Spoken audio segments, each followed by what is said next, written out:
My son Marcus and his family left me standing outside in a thunderstorm for 3 hours while they went to dinner, and when I called through the window, his wife Jessica just shrugged and said, "Maybe next time you'll remember your keys."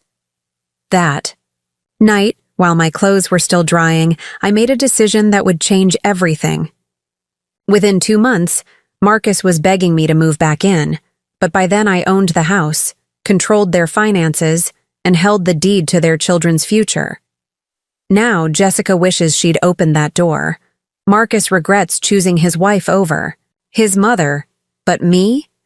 I've never felt more powerful, and I've never slept better at night. Before we begin, make sure to like and subscribe and tell me in the comments, have you ever had family treat you like you were invisible? Share your story below, because today you're going to learn that sometimes the people who dismiss you are about to discover exactly how much they needed you. This story is about the Wednesday when I learned that 43 years of devotion to my family meant absolutely nothing when convenience was on the line. When I discovered that the son I'd raised alone after his father died had married a woman who saw me as nothing more than free childcare and an inconvenience to be managed.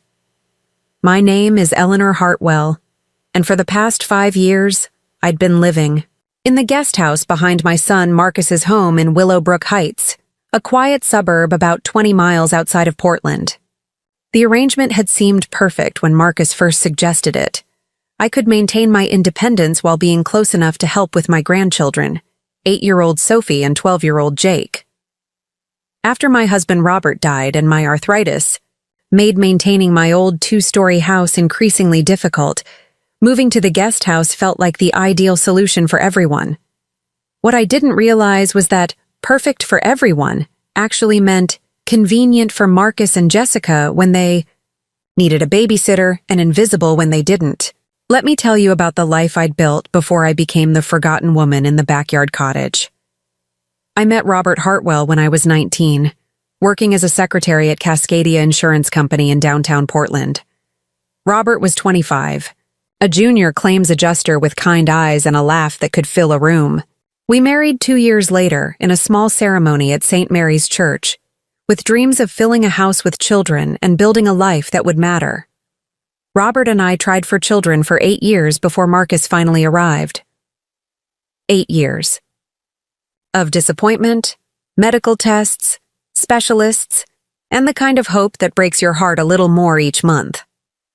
When Marcus was born on a snowy February morning in 1979, I thought I understood what miracles were. He was perfect, 10 fingers, 10 toes, and a cry that announced his presence to the world with absolute confidence. For the first 6 years of Marcus's life, we were the kind of family you see in old photographs, genuinely happy, secure in our love for each other, planning for a future that stretched out before us like a promise. Robert had been promoted to senior claims manager. I was working part-time at the local library, and Marcus was the kind of bright, curious child who made other parents smile when they watched him explore the world with fearless enthusiasm. Then, Robert had his first heart attack at 37. The doctors said it was genetic. Robert's father had died of heart disease at 42, and his grandfather before that. They said with medication, diet changes, and stress management, Robert could live a normal life. They said a lot of things that turned out to be optimistic rather than accurate. Robert lived for 8 more years after that first heart attack, but they weren't the same years we'd planned. His energy declined gradually. His work became increasingly stressful as he struggled to keep up with demands that had once seemed manageable, and the medical bills began to accumulate despite our insurance coverage. I took on more hours at the library, then found a second job working evenings at Henderson's accounting firm, doing data entry and filing for small businesses. Marcus was 14 when Robert died of his third and final heart attack on a Tuesday morning in October while I was at work and Marcus was at school. The neighbor, Mrs. Chen, found Robert in our backyard, where he'd been raking leaves, and apparently decided to sit down for a moment that became forever. The grief was like drowning in slow motion. But Marcus needed me to function, needed me to maintain some version of normal in a world that had suddenly become unpredictable and scary. So I functioned. I worked my 2 jobs, maintained our house, helped Marcus with homework, attended his baseball games, and pretended that the crushing loneliness of sleeping in a bed that had once held 2 people wasn't slowly eating me alive. Marcus thrived despite everything. He was valedictorian of his high school class, earned a full scholarship to Oregon State University, and graduated with a degree in business administration and a job offer from a respected logistics company. He was everything Robert and I had dreamed he could become: successful, confident, ready to build the kind of life we'd started together, but hadn't lived long enough to finish. When Marcus married Jessica Chen, no relation to our old neighbor, I was thrilled. Jessica was beautiful, educated, from a good family that owned a small chain of restaurants in the Portland area. She had a business degree from University of Portland and plans to start her own consulting company. More importantly, she made Marcus laugh the way Robert used to make me laugh, and I thought I was watching my son find the same kind of love that had sustained Robert and me through everything life had thrown at us. The wedding was beautiful. 200 guests at the Willowbrook Country Club, flowers that cost more than I'd spent on my entire wedding, and a reception that was featured in the local society pages. I was proud to be the mother of the groom, grateful that Marcus had found someone who would love and support him the way he deserved. I should have paid more attention to the guest list. Jessica's side of the church was packed with family, friends, college roommates, and business associates. Marcus's side had me: 3 of his college friends, 2 co-workers, and several empty rows that reminded everyone present that Marcus came from a smaller, less connected world than his bride. I should have noticed that during the reception, Jessica's mother, Linda, introduced me to people as Marcus's mother, the librarian, while she introduced her own friends and family with detailed descriptions of their accomplishments and social connections. I should have realized that when Jessica talked about their future plans, those plans never included considerations for aging parents or family obligations beyond the immediate nuclear family they intended to create. But I was happy for Marcus, grateful that he'd found love, and optimistic that Jessica would grow to appreciate the close relationship Marcus and I had always shared. I thought time and familiarity would help Jessica understand that I wasn't competing with her for Marcus's affection. I was offering to support the family they were building together. The first few years of their marriage seemed to prove me right. Jessica was polite and friendly, including me in holiday celebrations and birthday parties. When Sophie was born, Jessica seemed genuinely grateful for my help during those difficult first months, when sleep deprivation and new parent anxiety made every day feel like an endurance test. I spent countless hours rocking Sophie when she had colic, preparing meals for the exhausted new parents, and doing laundry so Jessica could focus on bonding with her daughter. When Jake arrived 4 years later, the pattern repeated. I was the reliable grandmother who could be counted on for emergency babysitting, meal preparation, and the kind of practical support that made new parenthood manageable. Jessica praised my help to her friends, calling me a godsend and the kind of mother-in-law every woman dreams of having.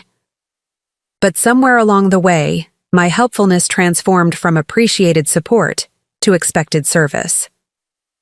The thank yous became less frequent. The invitations to family decisions became rare. The assumption that I would be available whenever needed became absolute. When Marcus suggested I sell my house and move to the guest house behind their new home in Willowbrook Heights, it seemed like a natural progression. My old house was becoming difficult to maintain, the neighborhood was changing in ways that made me feel isolated, and the opportunity to be closer to Sophie and Jake was appealing. The guest house was comfortable, a converted garage apartment with a living room, bedroom, kitchenette, and small bathroom. It had its own entrance, a tiny garden space, and enough privacy that I could maintain my independence while being available to help with the grandchildren. "It'll be perfect, Mom," Marcus had said as he showed me through the space. "You'll have your own place, but you'll be close enough that the kids can visit whenever they want. And Jessica and I will have peace of mind knowing you're nearby if anything happens. What Marcus didn't mention was that anything happens would come to include Jessica's yoga classes, book club meetings, shopping trips, coffee dates, doctor appointments, hair appointments, and any other activity that required childcare but didn't warrant the expense of hiring an actual babysitter. What Jessica didn't mention was that she'd come to see the guest house less as my home and more as a convenient annexation to their main house, a place where the free childcare lived, available for summons whenever needed. For 5 years, I'd been the perfect grandmother. I never complained when Jessica called at the last minute asking if I could watch the kids. I never pointed out that the emergencies requiring my help often turned out to be social activities.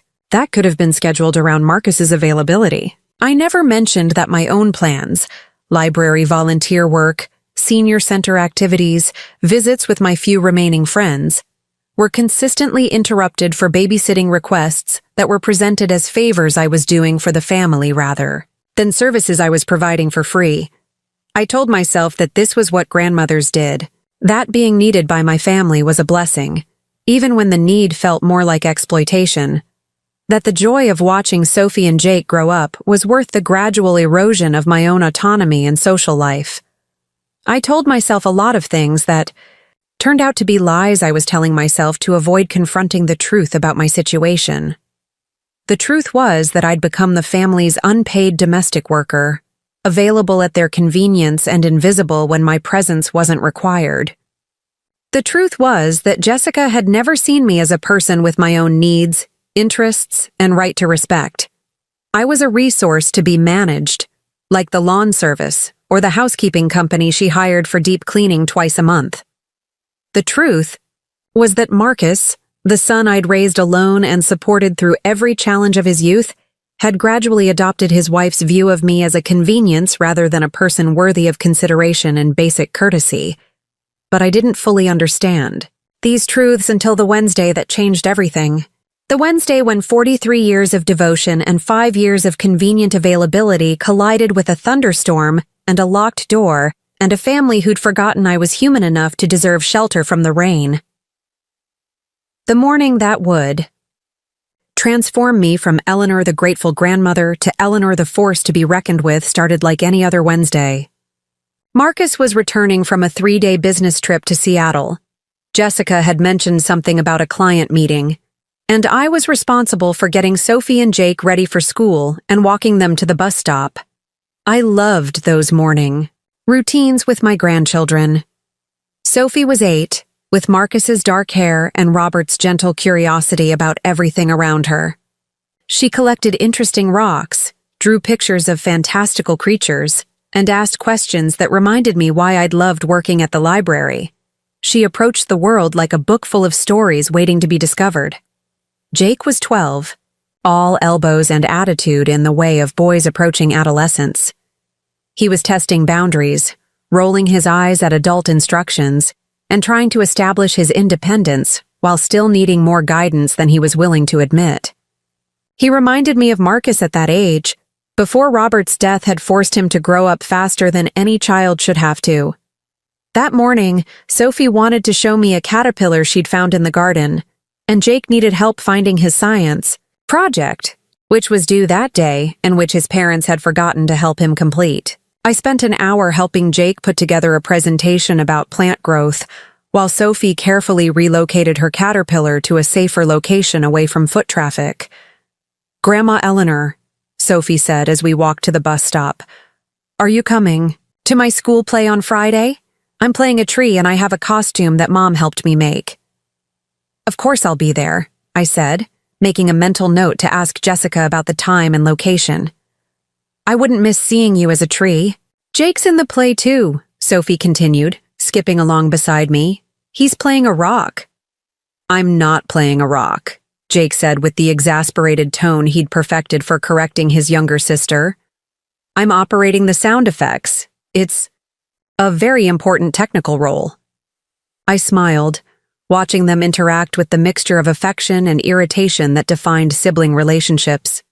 These moments, walking to the bus stop, helping with homework, listening to their stories about school friends and playground drama, these were the reasons I'd agreed to live in the guest house. These were the relationships that made the inconveniences and lack of consideration from Marcus and Jessica seem manageable. After the children caught their bus, I returned to the main house to tidy up the breakfast dishes and start a load of laundry. Jessica had asked me to handle these tasks before leaving for her client meeting, and I'd agreed without thinking about it, the way I agreed to most requests that came from the main house. The house was quiet in the way that houses are when their primary occupants have left for the day. I could hear the dishwasher running, the grandfather clock in the living room marking time, and the distant sound of traffic from the main road. It was peaceful, and I found myself humming as I folded Jake's school shirts and sorted Sophie's art supplies that had migrated to the kitchen table. At 11 o'clock, I made myself a cup of tea and settled into the living room with a book I'd been trying to finish for 2 weeks. One of the advantages of living in the guest house was that I had access to the main house during the day when Jessica was out, and the living room had better lighting for reading than my small apartment. I was deep into chapter 12 when I heard car doors slamming in the driveway.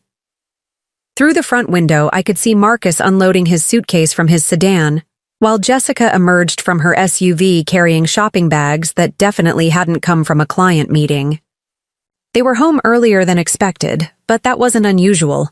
Marcus often finished business trips ahead of schedule, and Jessica's meetings were frequently shorter than originally planned.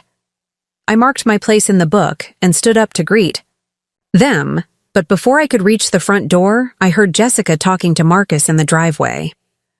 Perfect timing. Caroline called this morning about dinner at that new French place downtown.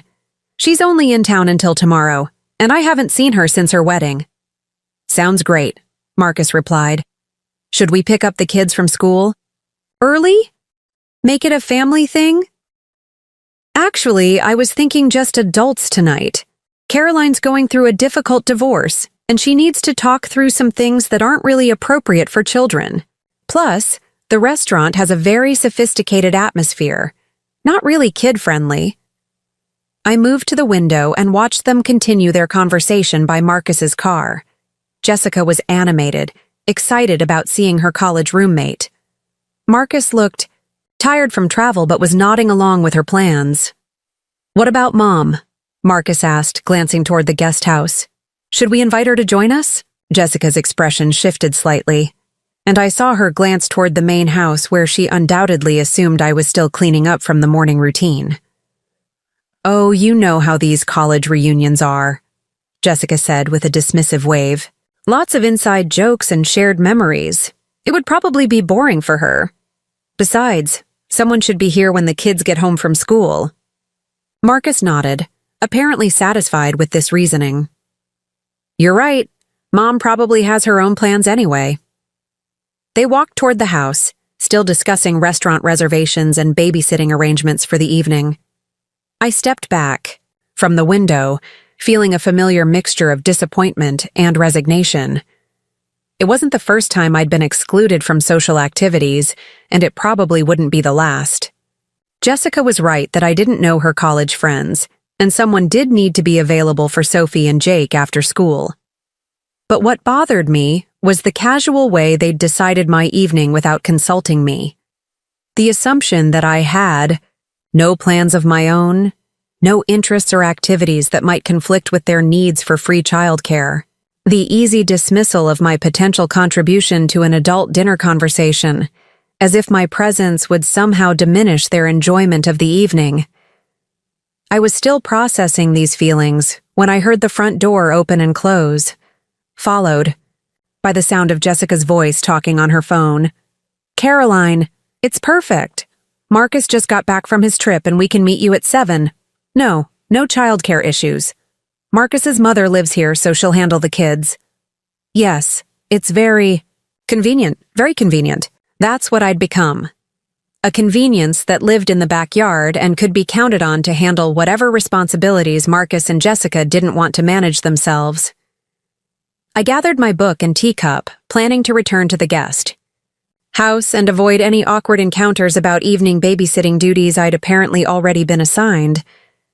But as I reached for the front door handle, I heard Jessica's phone conversation take an unexpected turn. "Actually, let me call you back in 5 minutes.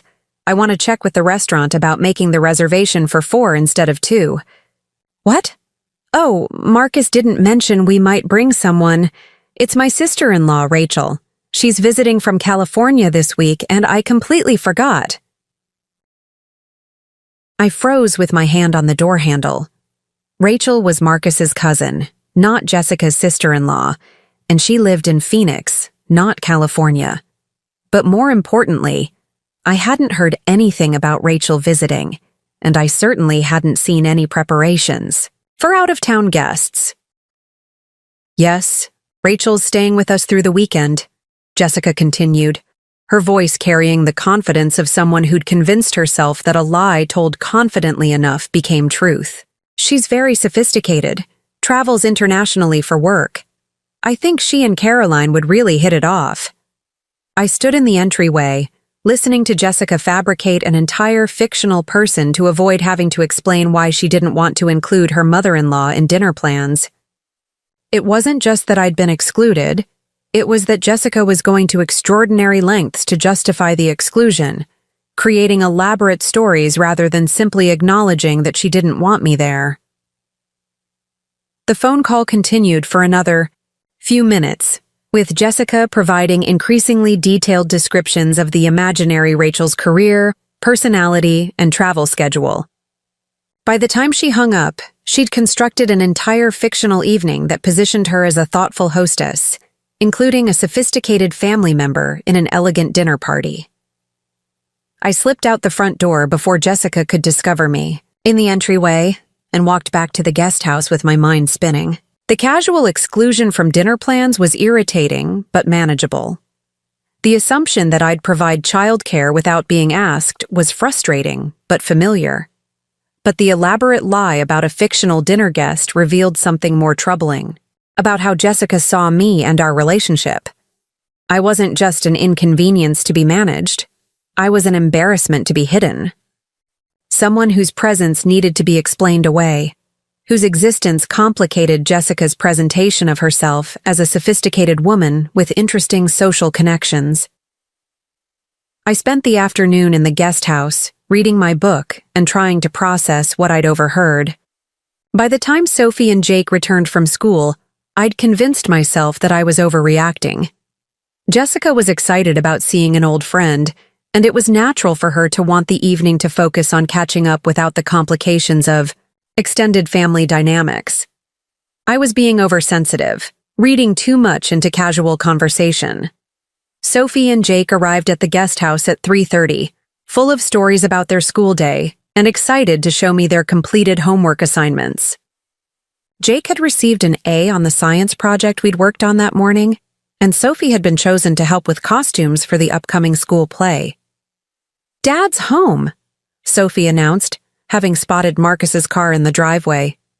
"Can we go? See him before we start homework?" "Of course," I said, walking them across the backyard to the main house. "I'm sure he missed you while he was traveling." Marcus was in the kitchen, still wearing his business suit, but with his tie loosened and his jacket draped over a chair. He looked tired, but pleased to see the children, gathering them both into a hug that reminded me of the affectionate father he'd always been.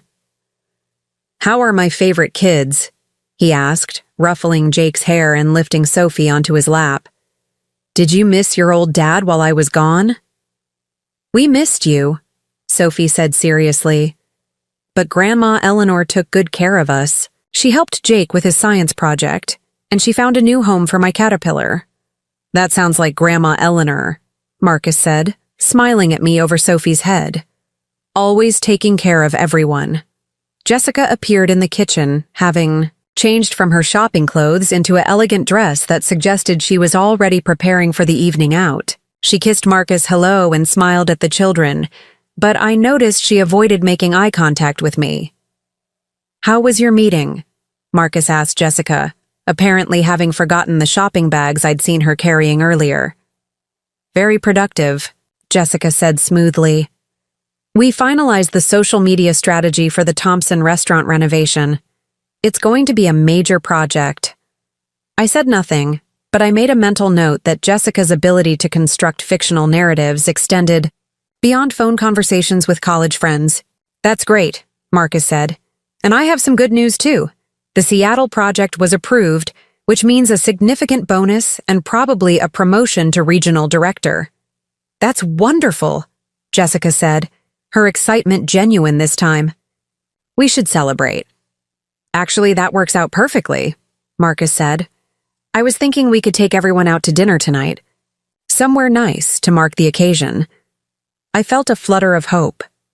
Maybe I'd misunderstood the earlier conversation. Maybe the dinner with Caroline had been canceled, or maybe Marcus's celebration would include the whole family. Oh, Jessica said, her smile faltering slightly. I actually already made plans with Caroline for tonight. You remember Caroline Martinez, my college roommate? She's visiting from out of town, and this is the only night she's available. Marcus nodded, though I could see disappointment cross his face. That's fine. We can celebrate this weekend instead. Will Mom be joining you and Caroline?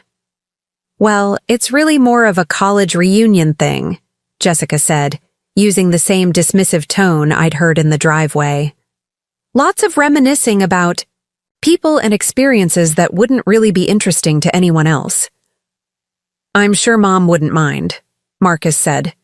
She's always gracious about adapting to social situations. The thing is, Jessica continued, her voice taking on a slightly strained quality, Caroline is going through a difficult divorce, and she specifically asked for just close friends tonight.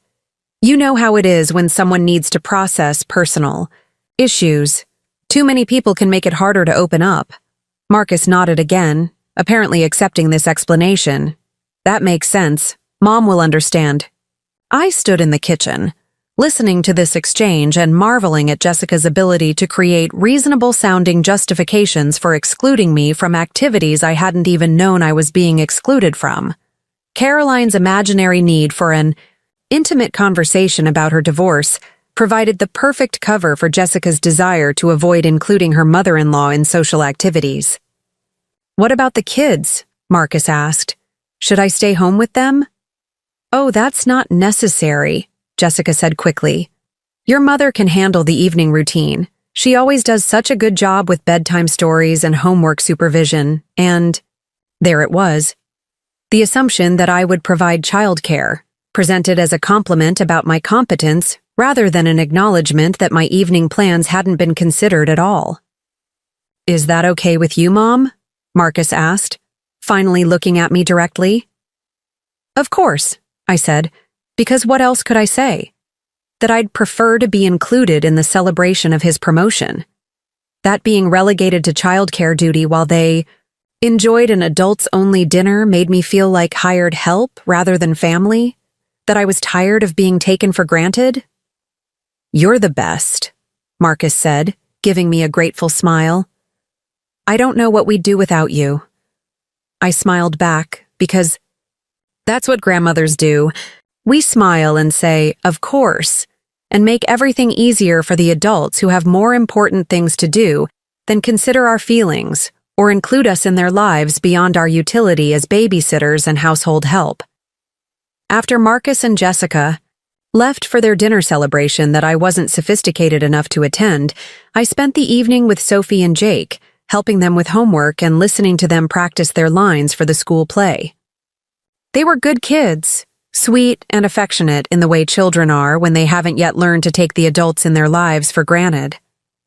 But as I tucked them into bed and turned off the lights in the main house, I couldn't shake the feeling that something fundamental had shifted that day. The casual exclusion, the fictional dinner guest, the elaborate justifications, they all pointed to a truth I'd been avoiding for months. I wasn't a valued member of this family. I was a convenience, a resource to be managed and deployed as needed. My feelings, my social needs, my right to be included in family celebrations, none of that mattered as much as my availability to provide free childcare and household support. I walked back to the guest house through the quiet backyard, thinking about the life I'd built around making myself indispensable to people who saw my indispensability as their entitlement rather than my gift. I had no idea that tomorrow would bring a thunderstorm that would wash away the last of my illusions about my place in this family and reveal exactly what Marcus and Jessica really thought about the woman who'd spent 5 years making their lives easier at the expense of her own dignity. I had no idea that by tomorrow night, I'd finally understand the difference between being needed and being valued, and that understanding would change everything. Thursday morning arrived with the kind of gray sky that promised rain before noon. I woke up in the guest house at 6 a.m. as I had every weekday for the past 5 years, and went through my usual routine of preparing for another day of invisible service to a family that had forgotten I was more than a convenience. The morning started exactly like the previous day, except this time I was acutely aware of every small assumption and casual dismissal that I'd been accepting as normal for far too long. Jessica's text arrived at 6:15 a.m., before I'd even finished my coffee. "Eleanor, can you handle morning routine again? Client emergency? Thanks, Jay." No, please. No, would you mind? No acknowledgement that she was asking me to rearrange my own plans to accommodate her schedule. Just the assumption that my time was always available and my agreement was guaranteed. I texted back, "Of course," because that's what I always did. But as I walked across the dew-covered grass to the main house, I found myself wondering when I'd become someone whose own needs never mattered enough to be considered. Sophie and Jake were already awake, sitting at the kitchen table in their pajamas and arguing about who got the last of the Lucky Charms cereal.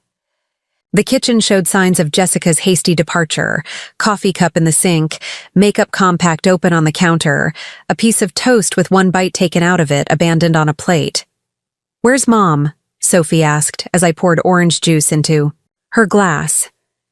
"She said she was going to help me practice my lines for the play." "She had to leave early for work," I said, making a mental note to ask Jessica about the play schedule again. "But I can help you practice after breakfast." "She's always leaving early," Jake grumbled, stabbing his cereal with unnecessary force. "She promised she'd drive me to Tommy's house this afternoon, but I bet she forgets again." I looked at Jake more carefully, noticing the disappointment that he was trying to hide behind 12-year-old bravado. "What's happening at Tommy's house?" "He got the new PlayStation game that everyone's talking about. His mom said I could come over and play it, but only if someone can drive me there and back. Mom said she would, but—" Jake shrugged, the gesture carrying more resignation than any child should have to feel. "I can drive you," I said automatically. "What time do you need to be there?" "Really?" Jake's face lit up with genuine surprise, as if the idea that someone would follow through on a promise was unexpected. "Tommy's mom said any time after 3 p.m.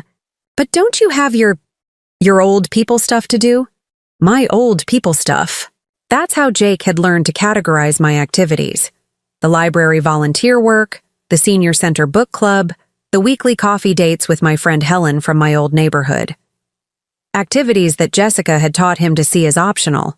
Obligations that could be easily rearranged when family needs arose. "I'll check my schedule," I said, though we both knew I'd make whatever adjustments were necessary to ensure Jake didn't experience another disappointment at the hands of adults who treated their commitments to children as suggestions rather than promises.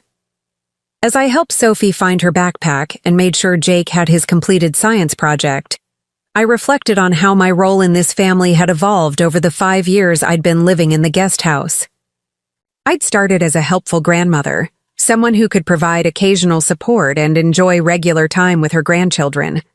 But gradually, I'd become the default solution to every scheduling conflict, every last-minute emergency, every situation where Marcus and Jessica's convenience was more important than anyone else's plans.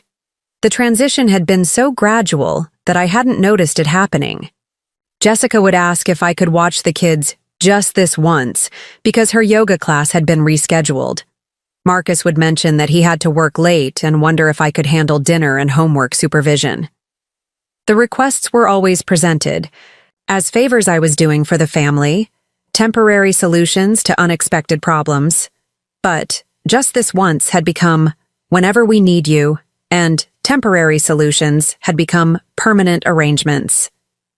I'd become so invested in being useful, so afraid of being seen as a burden, that I'd gradually surrendered every boundary I'd once maintained around my own time and autonomy.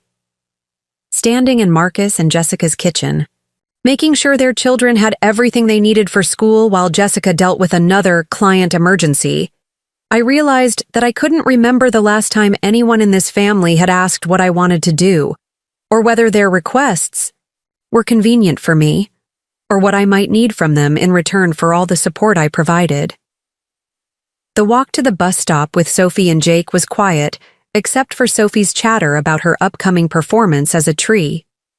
She was excited about her costume, worried about remembering her lines, and proud that she'd been chosen for a speaking role in what she called the most important play in the history of Willowbrook Elementary.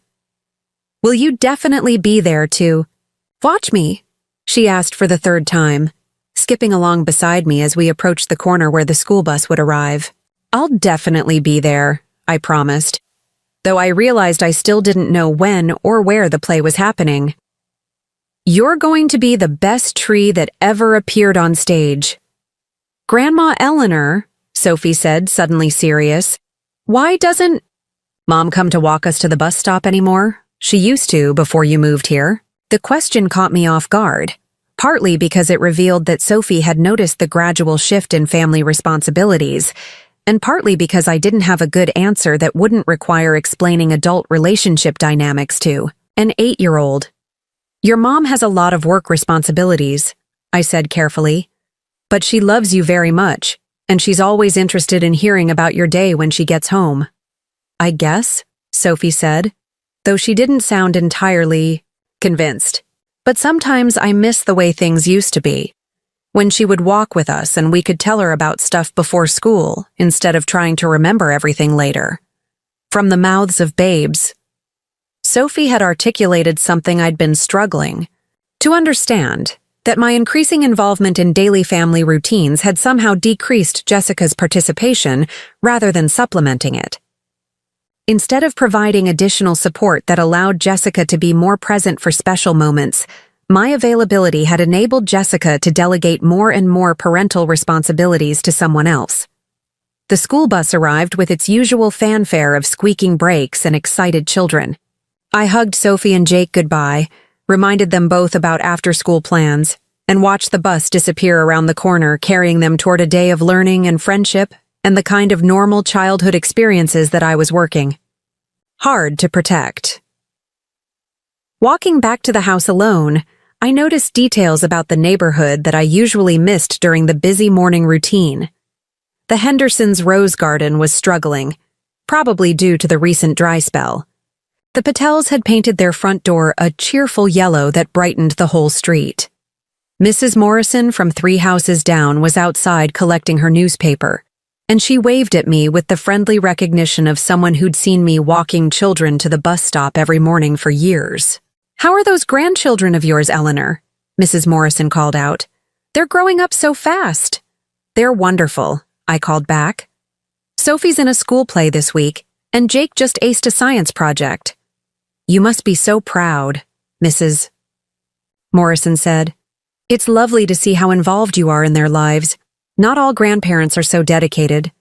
I smiled and waved, continuing toward the house while thinking about Mrs. Morrison's casual assumption that my involvement with Sophie and Jake was a choice rather than an expectation. From the outside, my daily routines with the children probably looked like the picture of an engaged, loving grandmother who chose to prioritize family time above other activities. Mrs. Morrison couldn't see the text messages that arrived at all hours asking if I could adjust my plans to accommodate Jessica's schedule. She couldn't hear the conversations where my own commitments were dismissed as easily changeable because you're retired, so you have flexibility. She couldn't witness the way my offers to help had transformed into assumptions that I would help, regardless of what else I might want to do with my time. But as I approached the main house, I saw Marcus's car in the driveway again, which meant he'd returned from dropping Jessica at her office. This was unusual. Marcus typically left for his own office by 7:30 a.m., and it was already past 8 o'clock. I found Marcus in the kitchen, drinking coffee and reading something on his laptop with the focused concentration he usually reserved for important work projects. He looked up when I entered, his expression shifting from business-focused to the slightly guilty look he got when he was about to ask me for another favor.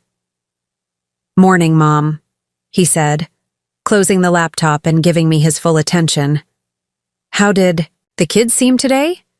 I know Jake was worried about that science project."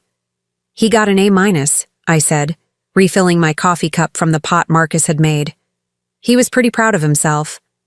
"That's great," Marcus said, though I could tell his mind was on something else. "Listen, Mom, I need to ask you about something. I know you probably have your own plans today, but something came up with work." Here it was. Another request disguised as consideration for my schedule. Another assumption that my time was infinitely flexible while everyone else's commitments were sacred and unchangeable. "What do you need?" I asked, settling into the chair across from him and preparing myself for whatever inconvenience was about to be presented as a favor I could do for the family. "The Seattle promotion came with some complications," Marcus began, his tone taking on the careful quality he used when he was trying to make a significant imposition sound reasonable. "They want me to fly back up there today to finalize some details about the transition timeline. It's completely last minute, but it could affect the entire trajectory of my career." I waited, knowing there was more coming. "The thing is, Jessica has that major client presentation this afternoon. The one for the Thompson restaurant chain that could really establish her consulting business. She's been preparing for weeks, and she can't reschedule. So you need me to handle pickup from school and the evening routine," I said, stating the obvious conclusion to save us both the pretense that this was actually a question. "I know it's a lot to ask," Marcus said quickly, "especially with such short notice. But you're the only person we trust with Sophie and Jake, and Jessica's presentation could really be a game-changer for her business." There it was, the familiar refrain that positioned my inconvenience as evidence of their trust in me, rather than acknowledgement that they'd structured their lives around the assumption that I was always available to solve their scheduling conflicts. "What time is your flight?" I asked, because what else could I say? That I'd been looking forward to finishing my book and maybe calling Helen to reschedule the coffee date I'd already postponed twice for similar family emergencies? That I was tired of being the automatic solution to every conflict between their professional ambitions and their parental responsibilities? 2:30, Marcus said, relief evident in his voice. "I'll be back tomorrow evening, and Jessica should be home by 7 tonight. It's really just a few hours of overlap." A few hours of overlap. That's how Marcus characterized taking complete responsibility for his children's after-school care, dinner preparation, homework supervision, bath time, and bedtime routine. A few hours, as if the complexity and energy required to manage all those tasks was negligible because I'd been doing it regularly for 5 years. "I already promised Jake I'd drive him to his friend Tommy's house this afternoon," I said, testing whether Marcus had any awareness of the plans his children had made or the commitments I'd accepted on the family's behalf. Marcus looked blank. For a moment, clearly having no idea what I was talking about. "Tommy?" Jake's friend from school. Jessica was supposed to drive him there today, but apparently that was before this client presentation became so important. Jake's been looking forward to it all week. "Oh," Marcus said, processing this information as if it was the first he'd heard of his son's social plans. "Well, you can still take him, right? Tommy's house isn't far from here." And there it was. The casual assumption that I would simply absorb all the inconveniences created by their last-minute schedule changes, with no consideration for how those changes might affect my own day or energy levels. "Of course," I said, because I wasn't going to disappoint Jake again. even if it meant spending my entire day responding to other people's poor planning. "What time will Jessica be home?" "She said 7. But you know how these presentations can run long," Marcus replied, already shifting his attention back to his laptop. "She'll call if it's going to be significantly later. Significantly later." Another elastic concept that could mean anything from 30 minutes to 3 hours, depending on how Jessica's meeting progressed and whether she decided to extend the business discussion into a networking dinner. I spent the next hour helping Marcus organize his unexpected trip while he made phone calls to his office, his hotel, and the car service that would take him to the airport. I found his garment bag, made sure he had everything he needed for an overnight stay, and confirmed the details about school pickup and Jake's social plans. "You're a lifesaver, Mom," Marcus said as he loaded his suitcase into his car. "I don't know what we'd do without you." That phrase again. "I don't know what we'd do without you." Always delivered with genuine gratitude, as if my constant availability was a generous gift rather than an expected service. As if they'd never had to find out what they'd do without me, because the possibility of my saying no had never been seriously considered. After Marcus left for the airport, I returned to the guest house and tried to salvage what was left of my original plans for the day. I'd been hoping to finish the mystery novel I'd been reading in bits and pieces for 2 weeks, maybe do some gardening in my small plot behind the guest house, and call Helen to confirm our coffee date for tomorrow. Instead, I spent the morning doing laundry and meal preparation for a family that would need dinner, clean clothes, and a smoothly functioning household when they returned from their respective professional obligations. I made Marcus's favorite pot roast for the slow cooker, folded the clean clothes that had been sitting in the laundry room for 3 days, and organized the kitchen so Jessica wouldn't have to deal with any household chaos after her important presentation. As I worked, I found myself thinking about the conversation I'd overheard the previous day, when Jessica had fabricated an entire fictional dinner guest rather than simply say she preferred not to include me in social plans. The memory stung more than I'd admitted to myself at the time, not just because of the exclusion, but because of what it revealed about how Jessica saw me.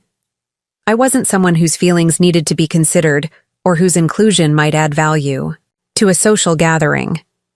I was someone whose presence required elaborate justification, whose very existence complicated Jessica's ability to present herself as a sophisticated woman with interesting friends and engaging conversation. The phone rang at 11:30, interrupting my increasingly dark thoughts about family dynamics and my place in them. "Eleanor?" Jessica's voice was tight with stress and barely controlled frustration. "I need a huge favor." Another favor. This was how every request began now, even though we both knew that my agreement was assumed rather than genuinely optional. "What's going on?" I asked, settling into the chair by my kitchen window and preparing for whatever crisis needed to be solved by my immediate availability.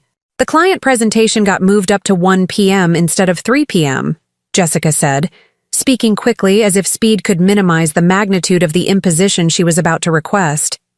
"Which means I need to leave here in 20 minutes and the kids get out early today for some teacher planning thing that I completely forgot about." Early dismissal. On the same day that Marcus was flying to Seattle and Jessica had her career-defining presentation, the kind of scheduling conflict that happened regularly in families with busy professional lives and active children, but which somehow always became my problem to solve. "What time do they get out?" I asked, mentally reorganizing my afternoon. "Around school pickup and child supervision." "Noon," Jessica said. "I know you probably have plans, but could you possibly pick them up and keep them until Marcus gets back tomorrow? I tried calling the after-school program, but they're closed. For staff training, keep them until Marcus gets back tomorrow." What had started as a few hours of overlap had suddenly become 24 hours of full-time childcare, including overnight supervision, with about 40 minutes' notice. "Jessica," I said carefully, "when you say until Marcus gets back tomorrow, what exactly does that mean for your evening plans?" There was a pause on the other end of the line.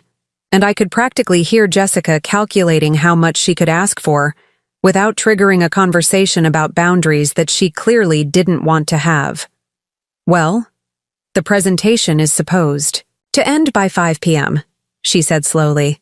But if it goes well, the clients want to continue the discussion over dinner. It's the kind of opportunity I can't really turn down. So you might not be home until late tonight. It's possible. But Eleanor, this contract could really establish my business. It's not just about money. It's about building the kind of professional reputation that could support our family for years to come. There it was, the justification that positioned her professional ambitions as family benefits, rather than acknowledging that pursuing those ambitions required me to provide extensive unpaid childcare with no advance notice. What about tomorrow? I asked, because I needed to understand the full scope of what I was being asked to commit to. Tomorrow should be fine, Jessica said quickly. The kids have school and Marcus will be back by evening. It's really just tonight that might run long. Might run long. Another elastic phrase that could mean anything from 8 p.m. to midnight, depending on how networking opportunities developed, and whether Jessica decided that building professional relationships required extended social time with potential clients. I looked around my small kitchen, thinking about the pot roast I'd started for a family dinner that might not happen, the plans I'd already postponed, and the book I'd been trying to finish. For 2 weeks, I thought about Jake's excitement about visiting Tommy's house, and Sophie's nervous energy about her upcoming play performance, and the way both children seemed to expect disappointment more than reliability from the adults in their lives. Course, I said, because I wasn't going to punish Sophie and Jake for their parents' poor planning and competing priorities. I'll pick them up at noon. You're amazing, Jessica said, and I could hear her gathering papers and moving around what I assumed was her office. I'll make it up to you, I promise. Maybe we can plan a spa day or something when this project settles down. A spa day. The kind of vague future compensation that Jessica offered whenever she asked for significant favors, but which never seemed to materialize once the immediate crisis had passed. I'd been promised spa days, shopping trips, and special dinners for the past 5 years, but none of them had ever been scheduled because there was always another crisis, another opportunity, another situation that required my immediate availability. After Jessica hung up, I sat in my kitchen for several minutes, processing the magnitude of what I'd just agreed to. Overnight childcare with 4 hours notice, complete responsibility for children whose parents had both prioritized professional commitments over family logistics. Another evening of explaining to Sophie and Jake why their parents' work was more important than being present for ordinary Thursday night family time.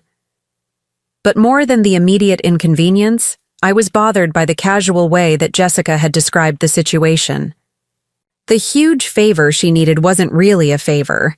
It was an expectation disguised as a request, presented with just enough urgency and professional justification to make refusal seem selfish and unreasonable.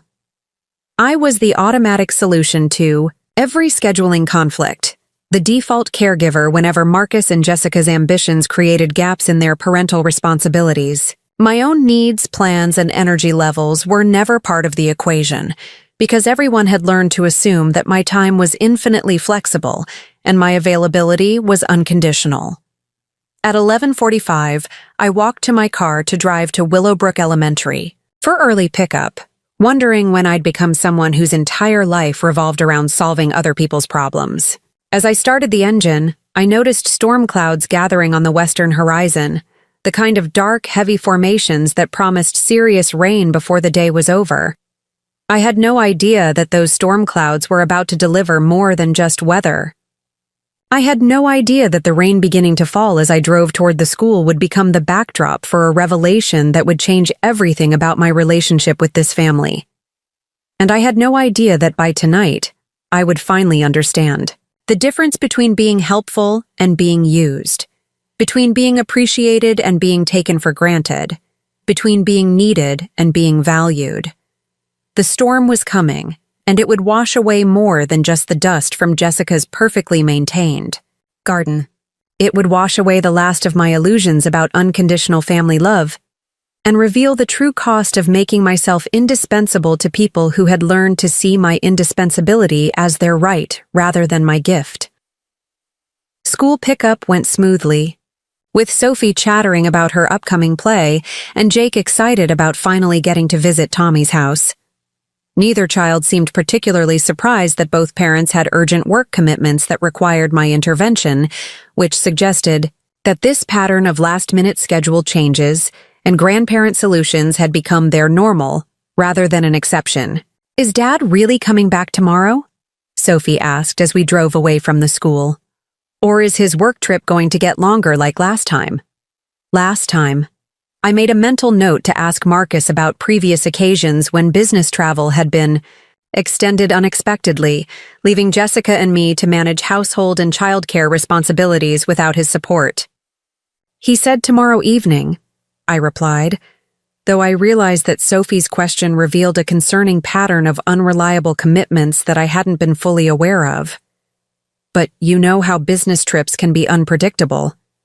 That's what Mom always says," Jake added from the back seat. "That Dad's work trips are unpredictable, and Mom's client meetings are unpredictable, and pretty much everything is unpredictable except that you'll be there to take care of us." Jake's observation was delivered with the matter-of-fact tone of a 12-year-old stating an obvious truth, but it hit me like a physical blow. Even the children had noticed that I was the only reliable constant in their lives, the only adult whose commitments to them were never subject to professional demands or schedule changes. We stopped at Tommy's house first, and I spent 10 minutes talking with Tommy's mother about pickup arrangements while Jake disappeared into the basement to begin his anticipated gaming session. Tommy's mother was gracious and understanding about the last-minute transportation request, commenting that she was impressed by how involved I was in Jake's social life. "Not all grandparents are willing to be so flexible," she said as we confirmed that I'd return to pick up Jake at 6 p.m. "Jake is lucky to have someone who prioritizes his friendships and activities." Prioritizes. Another word that suggested choice rather than circumstance, as if my involvement in Jake's social life reflected my personal values rather than my default role as the family's transportation and childcare coordinator.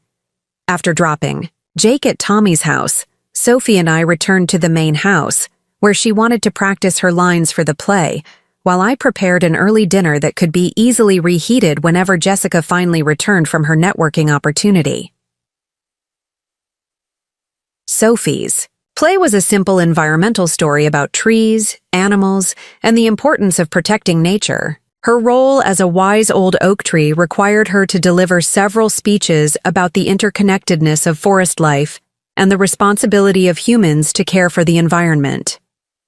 "The oak tree is the most important character," Sophie explained, as she positioned herself in the living room and struck a dramatic pose with her arms stretched wide like branches, "because she's been there the longest and understands how everything works together."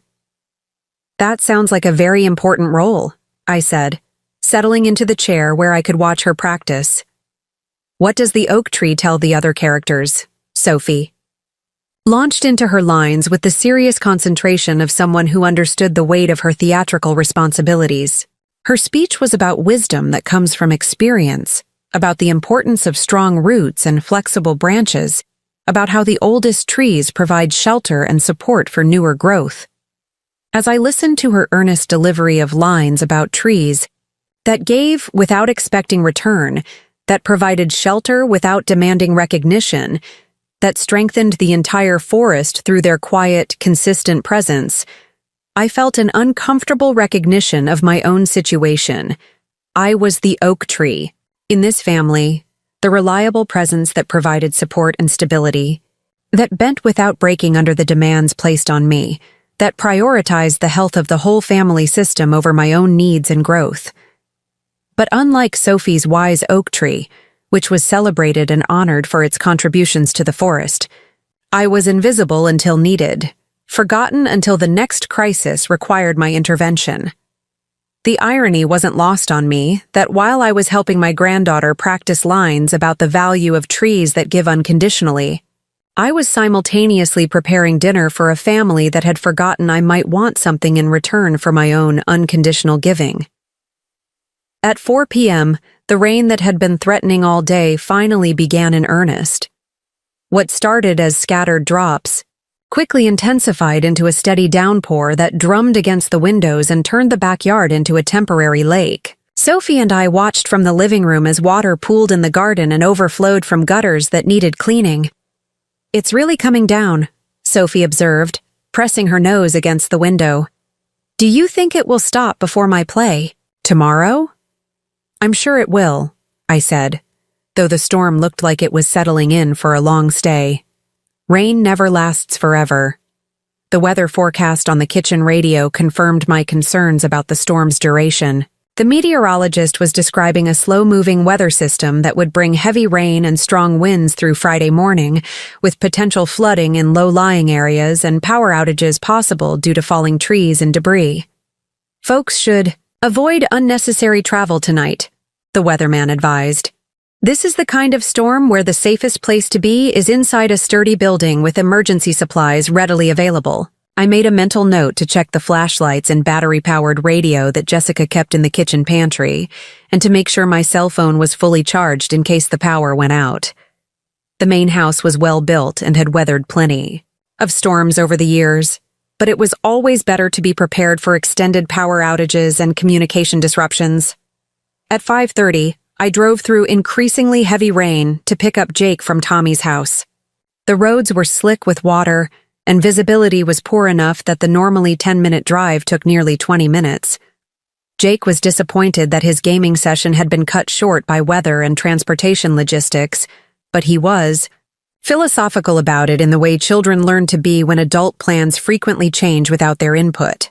"Tommy's mom said I could come back this weekend if someone can drive me," Jake said as we navigated through water that was beginning to pool at intersections.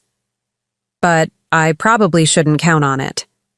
"Why not?" I asked, though I suspected I knew the answer.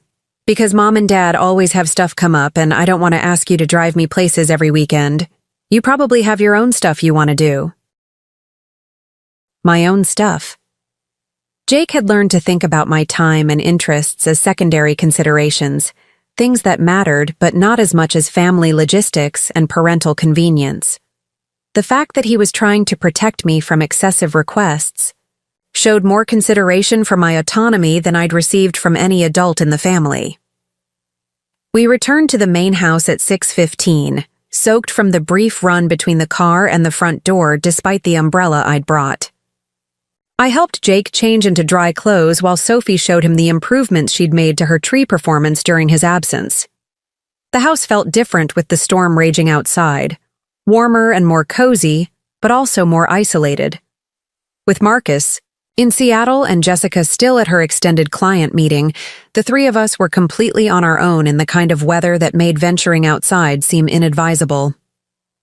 I reheated the pot roast and vegetables I'd prepared earlier, and we ate dinner while listening to rain hammer against the roof and windows. The children were in good moods, excited about having an unexpected sleepover at the main house, and pleased to have my undivided attention for an entire evening. "This is nice," Sophie said as she helped me clear the dinner dishes. "Like when I was little and you used to babysit us overnight when Mom and Dad went on trips." "I remember those nights," I said, loading plates into the dishwasher while Sophie put leftover food into containers. "You and Jake would build blanket forts in the living room." "Can we do that tonight?"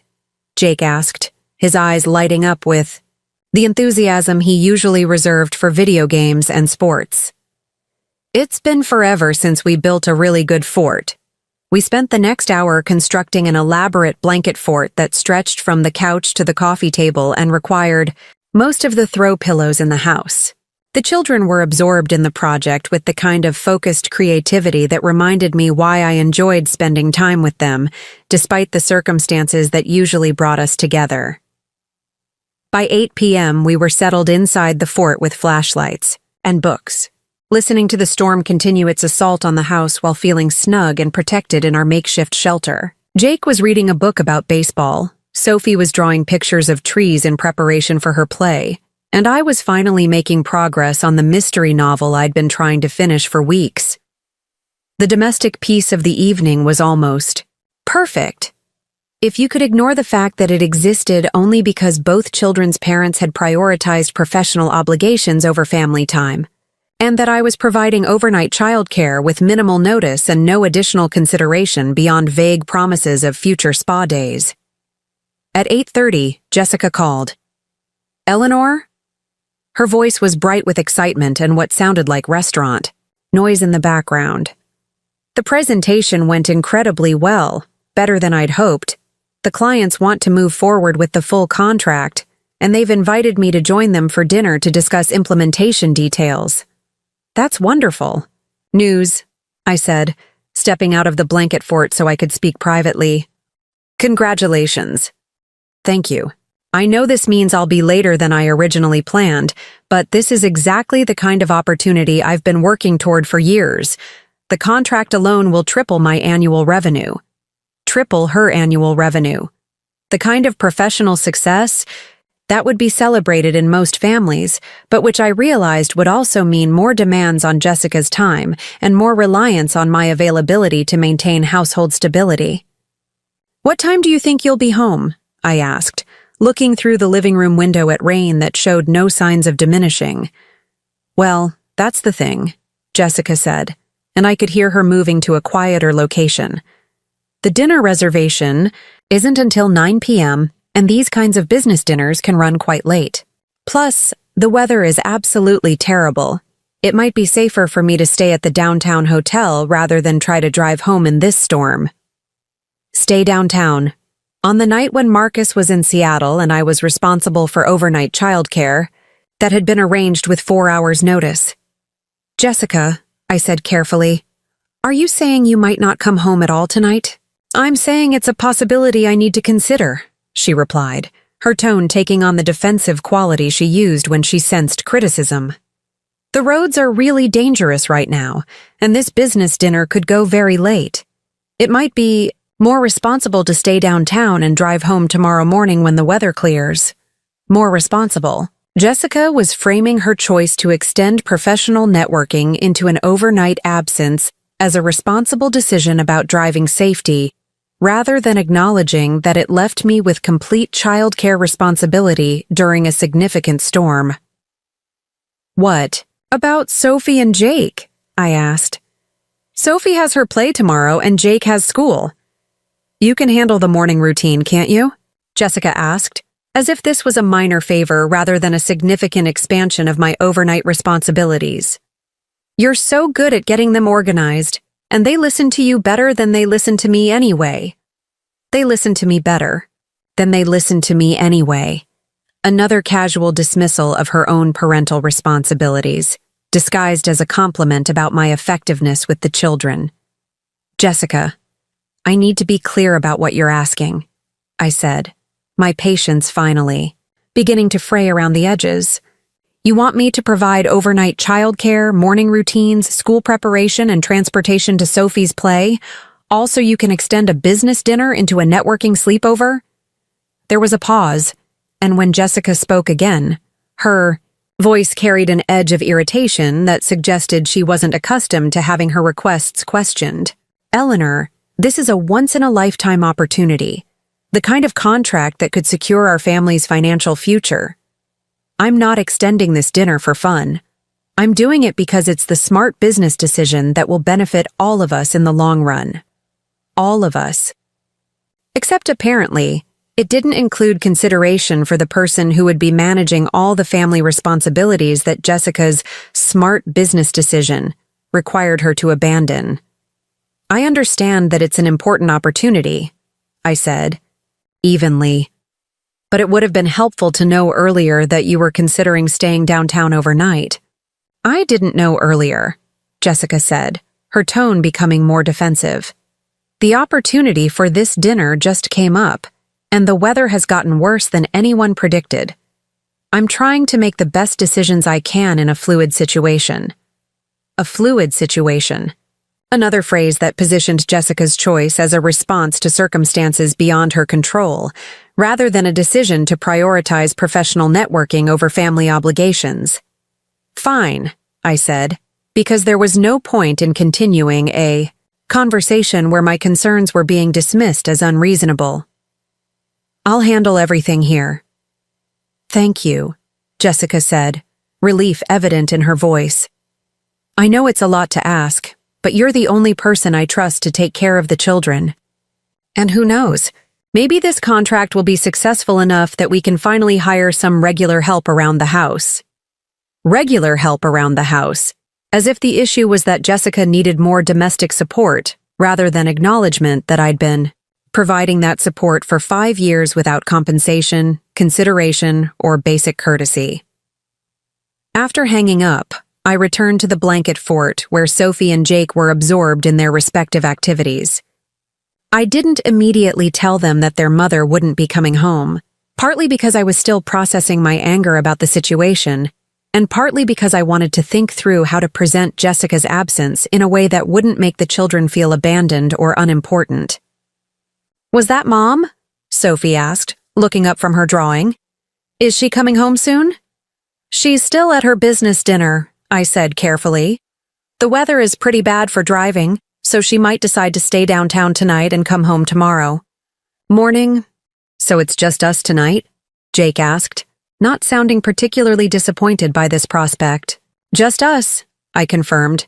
Is that okay with you guys? It's perfect, Sophie said, returning to her drawing with renewed focus. I like it when it's just us. It's more fun. More fun. Sophie's casual observation that evenings with me were more enjoyable than normal family time stung more than I expected, partly because it suggested that the children had also noticed the tension and stress that characterized interactions with their parents.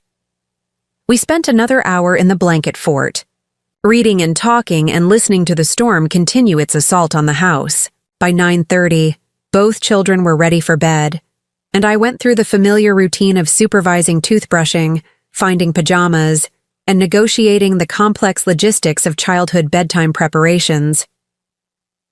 As I tucked Sophie into her bed and listened to her practice her lines one more time, I found myself thinking about how natural and comfortable this evening had felt despite the circumstances that had created it. Without the stress of accommodating Jessica's schedule or managing Marcus's travel logistics, the children and I had simply enjoyed each other's company in the way that families should.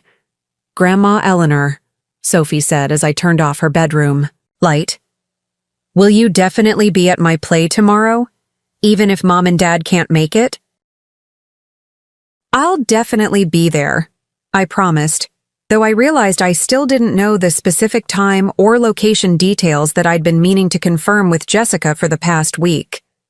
Good, Sophie said, settling into her pillow with the satisfied expression of someone whose most important concern had been addressed. You're the best audience anyway. After getting both children settled in their beds, I returned to the living room to tidy up the blanket fort and prepare for what would apparently be a full night of solo childcare responsibility.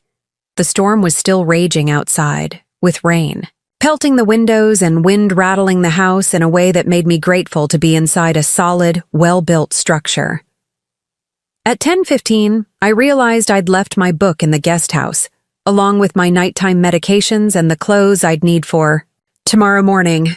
The guest house was only 50 yards from the main house, but getting there would require running through a downpour that had intensified significantly since dinner. I found an umbrella in the front hall closet and prepared to make a quick dash to retrieve the things I'd need for an unexpected overnight stay. The umbrella was one of those compact models that Jessica kept for emergencies, more decorative than functional, but it would have to suffice for the brief trip across the backyard. I opened the front door and was immediately struck by the force of the storm. What had seemed like heavy rain from inside the house revealed itself to be a torrential downpour, with winds strong enough to turn my inadequate umbrella inside out before I'd taken 3 steps onto the front porch. The 50-yard distance to the guest house might as well have been 50 miles in weather this severe. Visibility was nearly zero, The wind was strong enough to knock me off balance, and the amount of rain falling would soak me through in seconds regardless of my umbrella situation. I retreated to the main house, accepting that I'd have to manage, overnight, without my usual nighttime routine, and tomorrow morning without my preferred clothes. It was an inconvenience, but not a crisis. I could borrow one of Jessica's nightgowns and figure out clothing solutions in the morning. What I didn't anticipate was that my key to the main house was in my purse, which was in the guest house along with everything else I'd left behind when I'd assumed this would be a brief evening of childcare that would end when Jessica returned from her business dinner. Discovered this problem at 10:45 p.m. when I stepped onto the front porch to move my car closer to the house and realized that I'd locked myself out. The front door had closed behind me with the kind of solid click that indicated the deadbolt had engaged automatically. I tried the handle anyway, hoping that my ears had deceived me, but the door was definitely locked. I checked my pockets for keys, knowing they weren't there but hoping anyway, and confirmed that my house key was indeed in my purse in the guest house. I stood on the front porch for several minutes, getting progressively wetter despite the limited protection provided by the roof overhang, and considered my options. The children were asleep inside the house, trusting that I was nearby and available if they needed anything during the night. I was locked outside in a storm that made traveling to the guest house impossible and returning to the main house equally impossible. The irony of the situation wasn't lost on me. After spending an entire day accommodating other people's schedule changes and professional priorities, after providing extensive childcare with minimal notice and no consideration for my own plans, after agreeing to overnight responsibility when Jessica decided that business networking was more important than parenting, after all of that, I was standing outside in a thunderstorm because I'd been so focused on taking care of everyone else that I'd forgotten to take care of the basic logistics of my own situation. I tried calling Jessica, but my phone went straight to voicemail, probably because she was in a restaurant with poor reception, or because she'd turned off her phone to focus on her important business dinner. I tried calling Marcus, but his phone also went to voicemail, probably because he was asleep in Seattle, or because he'd turned off his phone for the night. I was on my own, locked out of a house where 2 children were sleeping, unable to reach the adults who were supposed to be responsible for this situation, and getting increasingly soaked by a storm that showed no signs of diminishing. For 20 minutes, I stood on that front porch, trying different ways to contact Jessica and Marcus, looking for unlocked windows or alternative entrances, and becoming progressively more angry about the circumstances that had led to this situation. I tried the back door, but it was locked as well. I checked all the first-floor windows, but Jessica was diligent about home security and everything was latched tight. I even considered trying to break into my own guest house to retrieve my keys, but the wind and rain made any extended outdoor activity dangerous, and I wasn't sure I could get back to the main house safely, even if I managed to reach the guest house. The cold was beginning to penetrate my clothes, which had been adequate for indoor childcare, but were completely inappropriate for standing outside in a storm. My shoes were soaked through, my hair was plastered to my head despite my attempts to stay under the porch overhang, and I was starting to shiver in a way that suggested hypothermia might become a concern if I remained outside much longer. When I finally saw headlights in the driveway at 11:15 p.m., I felt a surge of relief that was immediately followed by confusion. The headlights belonged to a taxi, not Jessica's SUV or a car service that might indicate Marcus had taken an earlier flight home. As the taxi got closer, I realized it was Jessica getting out of the back seat, but she appeared to be more than a little intoxicated from her business dinner. She was moving with the careful concentration of someone whose coordination had been compromised by alcohol, and she was focused on getting from the taxi to the front door with minimal exposure to the rain. "Jessica," I called out from the front porch, but my voice was lost in the sound of the storm. Jessica fumbled with her keys at the front door, just a few feet from where I was standing, but the porch overhang and the driving rain created a visual barrier that prevented her from seeing me clearly.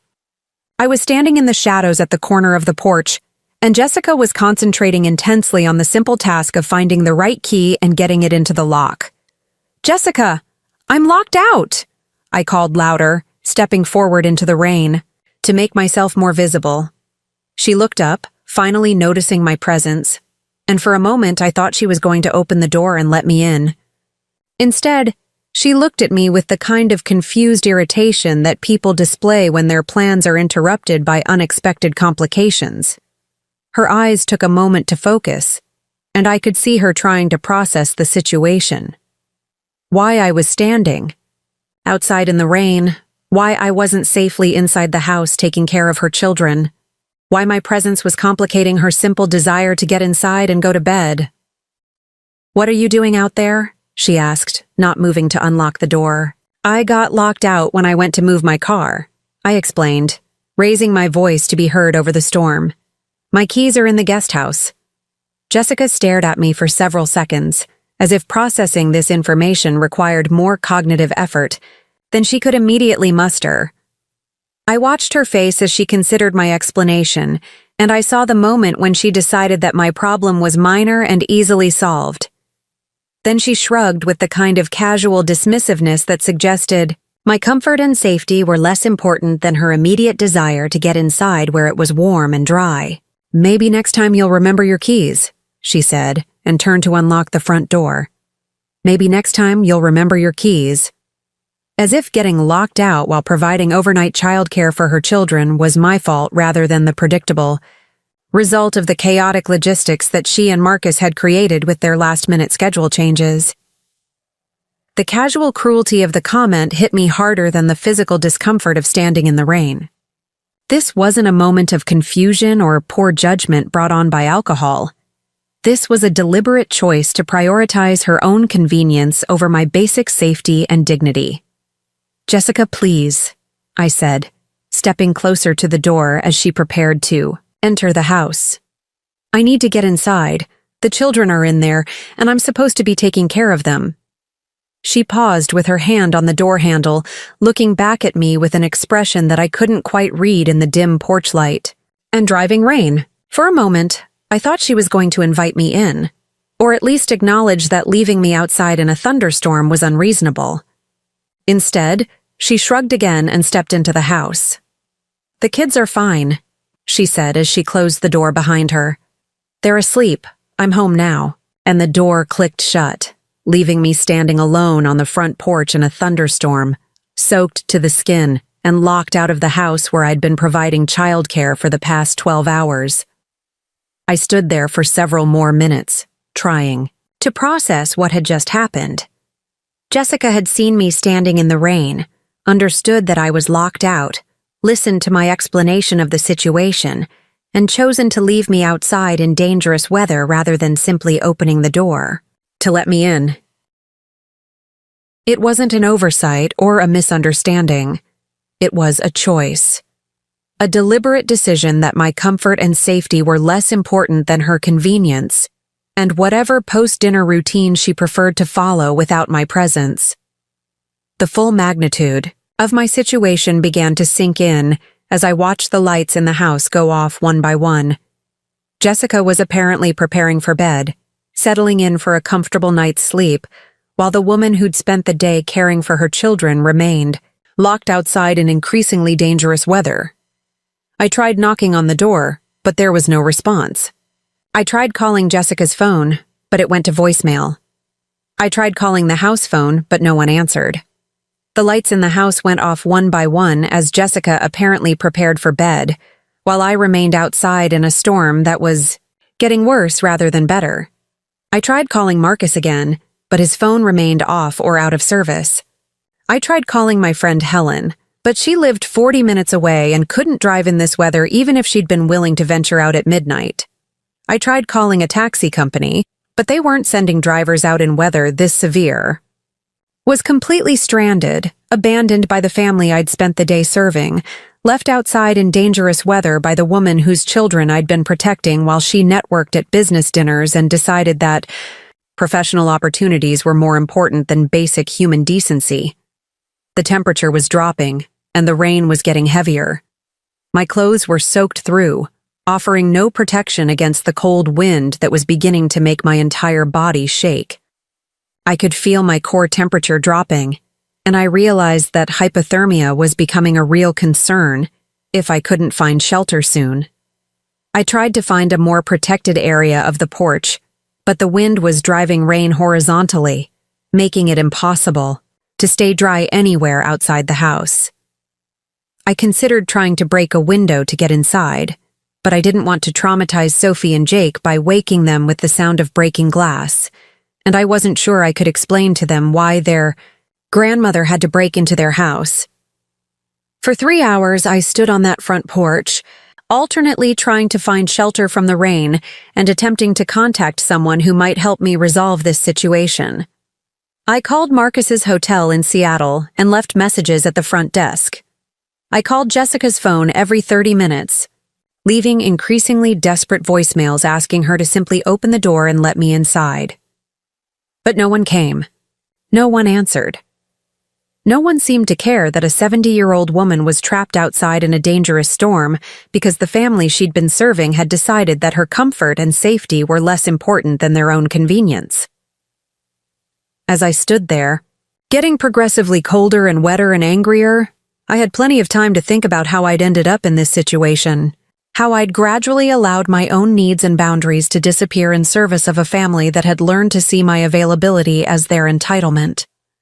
How I'd accepted smaller and smaller considerations until I'd become someone who could be left outside in a thunderstorm without a second thought. I thought about Sophie's play about the wise oak tree that provided shelter and support for the entire forest. I thought about Jake's casual observation that I was the only reliable adult in his life. I thought about the years I'd spent making myself indispensable to people who had learned to take my indispensability for granted. But most of all, I thought about Jessica's words as she closed the door and left me outside.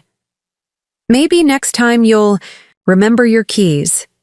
As if my situation was the result of my own poor planning rather than her family's chaotic logistics. As if my discomfort was a reasonable consequence of my own forgetfulness, rather than their failure to provide basic consideration for someone who'd spent the day solving their problems. Standing on that porch in the rain, shivering and abandoned, and furious, I finally understood the truth about my relationship with this family. I wasn't a valued grandmother or a trusted family member. I was a convenience that could be used when needed and discarded when inconvenient. But what Jessica and Marcus didn't understand was that conveniences could be withdrawn, services could be discontinued, and grandmothers who had been taken for granted could decide to stop being available for people who had forgotten how to treat them with basic human dignity. By the time the storm finally began to subside around 2 a.m., I had made a decision that would change everything about my relationship with this family. I was done being grateful for scraps. I was done accepting less than I deserved. I was done making myself smaller to accommodate people who had forgotten that I was a person worthy of consideration and respect. The rain that had soaked me to the skin had also washed away the last of my illusions about unconditional family, love, and revealed the true cost of making myself indispensable to people who saw my indispensability as their right, rather than my gift. Jessica had made her choice when she closed that door. Now it was time for me to make mine, and my choice was going to change everything. The storm finally began to subside around 2 a.m., but by then something fundamental had changed inside me that went far deeper than my soaked clothes and chattering teeth. As I stood on that porch for 3 hours, abandoned by the family I'd devoted 5 years of my life to serving, I'd had plenty of time to think about exactly how I'd allowed myself to become someone who could be left outside in a thunderstorm, without a second thought. But more importantly, I'd had time to remember who I used to be before I became the convenient grandmother who said yes to everything and expected nothing in return. I'd had time to remember Eleanor Hartwell, the woman who'd raised a son alone while working 2 jobs. The woman who'd saved every penny to ensure Marcus had opportunities I'd never had. The woman who'd built a life worth living through determination, sacrifice, and careful planning, not through making herself useful to people who had forgotten how to value what they had. As the rain lightened from torrential downpour to steady drizzle, I pulled out my phone and made a call I should have made years ago. "Helen?" I said when my oldest friend answered on the third ring, her voice thick with sleep but immediately alert when she heard my tone. "Eleanor? What's wrong?" "It's 2 a.m. Helen Morrison had been my friend for over 30 years, ever since. We'd worked together at the library when Marcus was in high school. She was the only person who remembered who I'd been before I moved to the guest house, and gradually disappeared into the role of convenient childcare provider. "Helen, I need a place to stay tonight," I said, my voice steadier than I felt. "And I need you to help me do something that's going to surprise everyone." "Of course," Helen said without hesitation. "But are you all right? I sound different because I am different," I said, watching the main house where Jessica was sleeping comfortably while I remained locked outside. "I'll explain everything when I see you, but I need to know. Do you still have connections at Willowbrook Savings and Trust?" Helen had retired from the library 5 years ago and had been working part-time as a financial advisor at the local bank, helping seniors manage their investments and retirement planning. But more importantly, she knew everyone in Willowbrook's small business community, and she understood how local finances and property ownership really worked. "I do," Helen said carefully. "Eleanor, what's going on?" "I'm going to buy this house," I said, looking up at the structure that had sheltered Jessica while leaving me outside in the storm.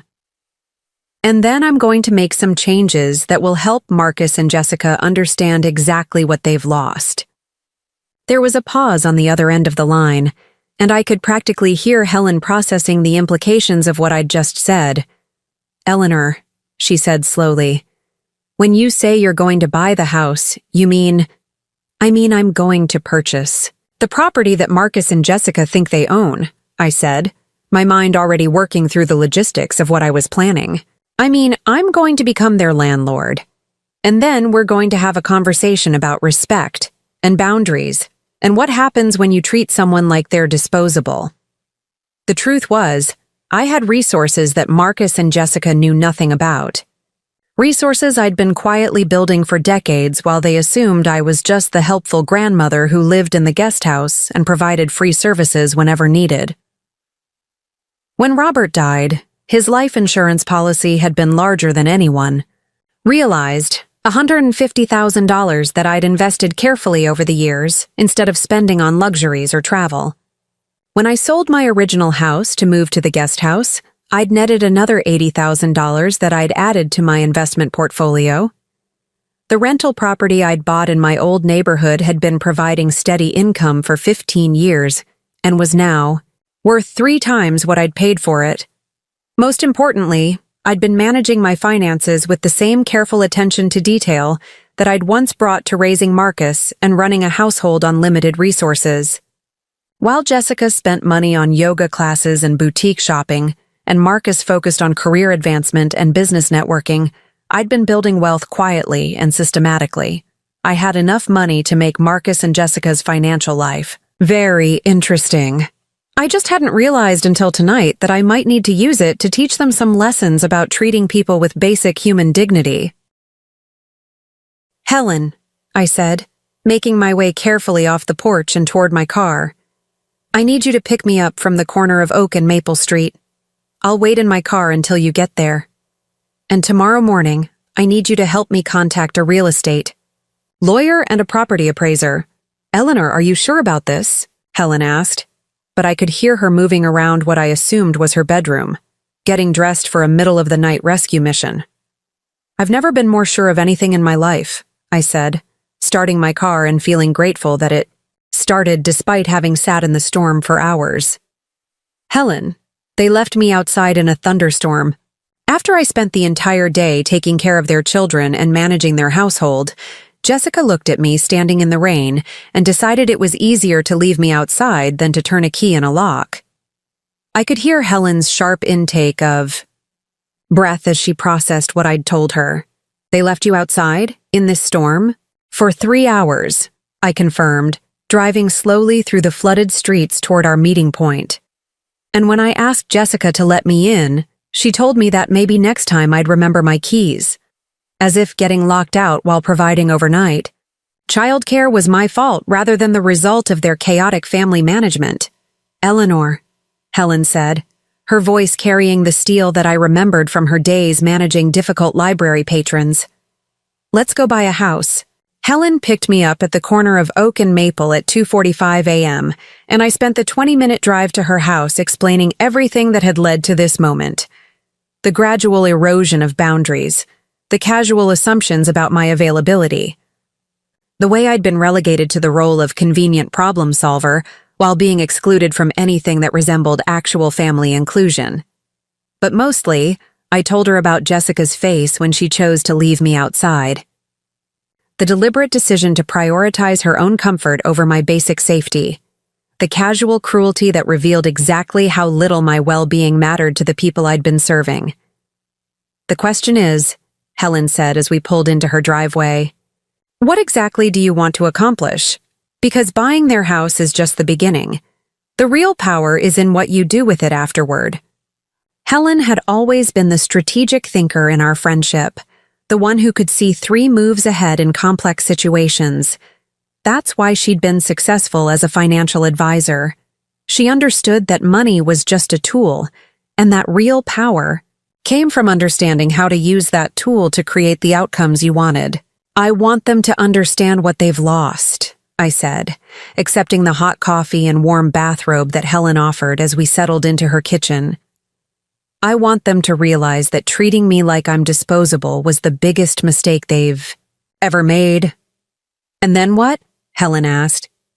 Do you want them to apologize and change their behavior? Do you want revenge? Do you want to punish them? Because the strategy changes depending on your ultimate goal. I thought about that as I sipped Helen's coffee and felt warmth returning to my body for the first time in hours. What did I want? Justice? Revenge? Recognition? An apology that actually meant something? I want them to need me more than I need them, I said finally. I want to flip the power dynamic so that my approval and cooperation become things they have to earn instead of things they can take for granted. Helen nodded, pulling out a legal pad and beginning to make notes. Then we need to think about this systematically, she said. Buying the house gives you leverage, but leverage is only powerful if you know how to use it. We need to understand their vulnerabilities, their dependencies, their pressure points. Over the next 3 hours, Helen and I developed a comprehensive plan that would give me control over every aspect of Marcus and Jessica's comfortable life. It started with the house, but it extended far beyond property ownership into the realm of social, financial, and professional consequences. The house was the foundation of everything.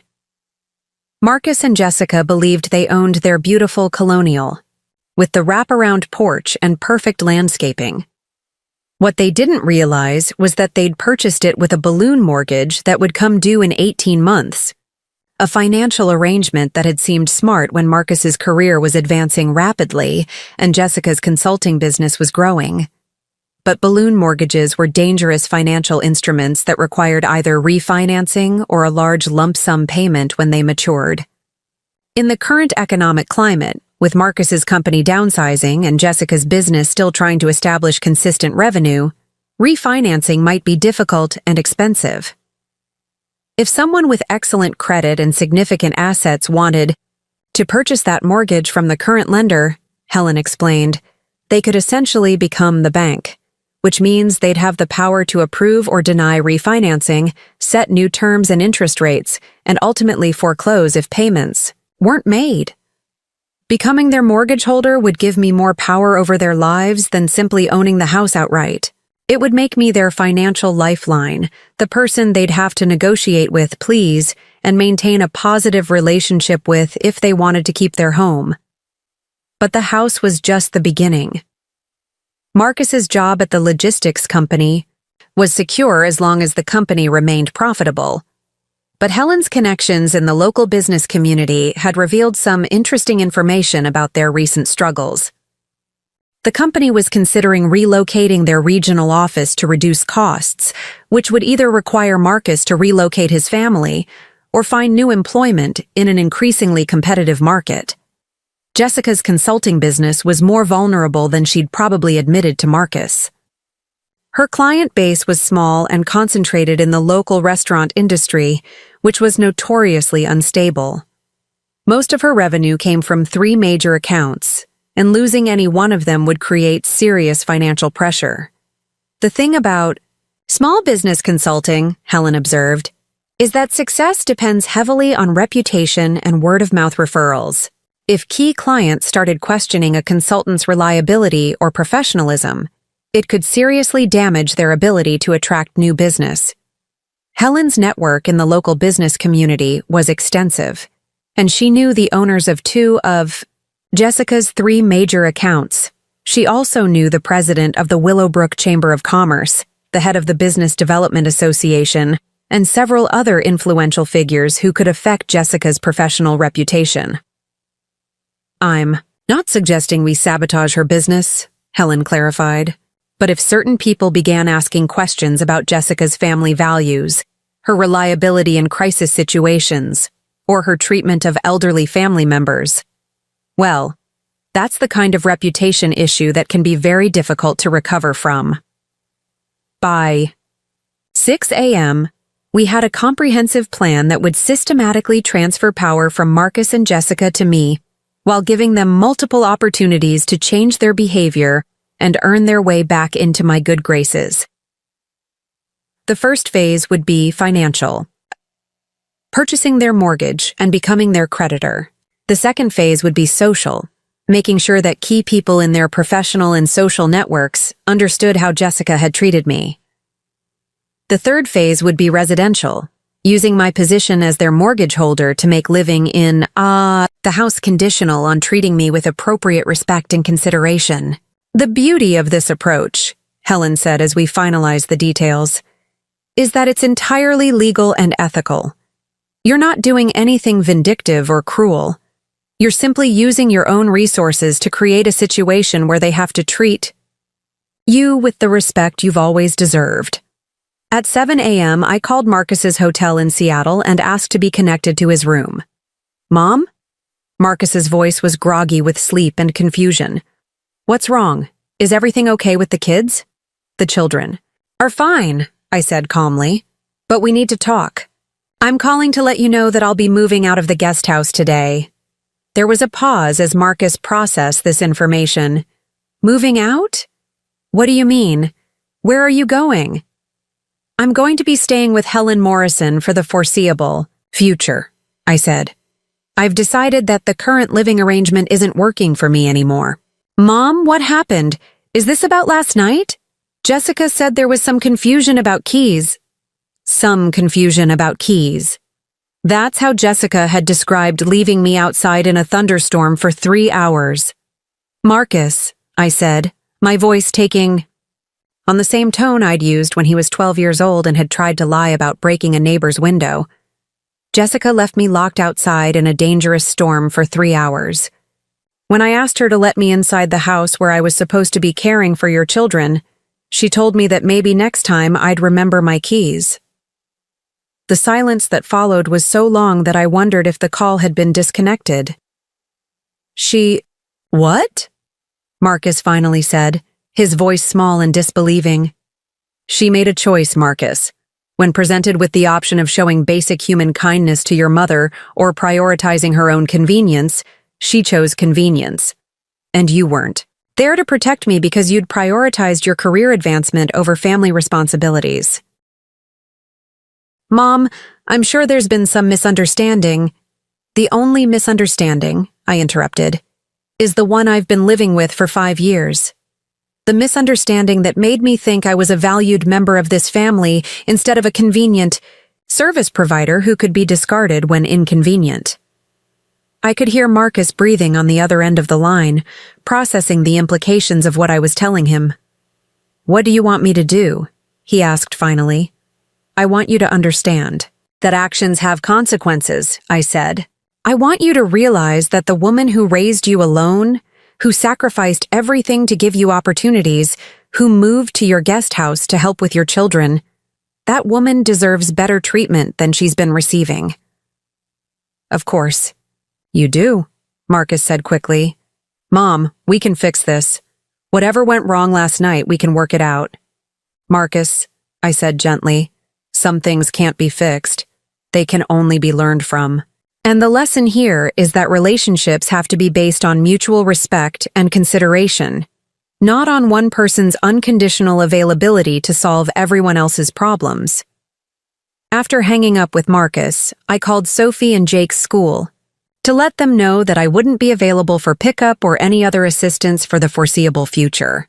I called Helen's contact at Willowbrook Savings and Trust to schedule an emergency meeting about purchasing a mortgage.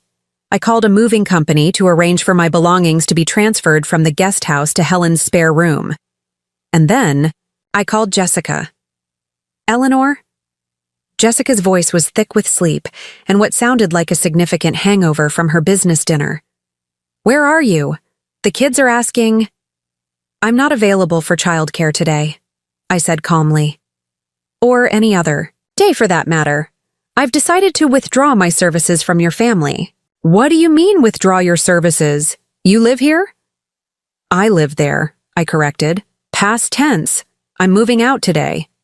There was a pause as Jessica tried to process this information through what I assumed was considerable alcohol-induced fog.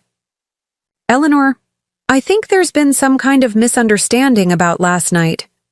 "There's been no misunderstanding," I said. "You made a conscious choice to leave me outside in a dangerous storm rather than turn a key in a lock.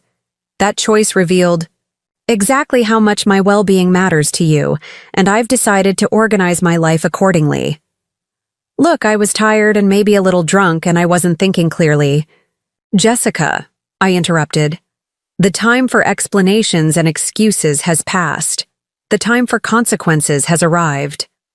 I hung up before she could respond, and immediately called the moving company to confirm that they could begin transferring my belongings within 2 hours.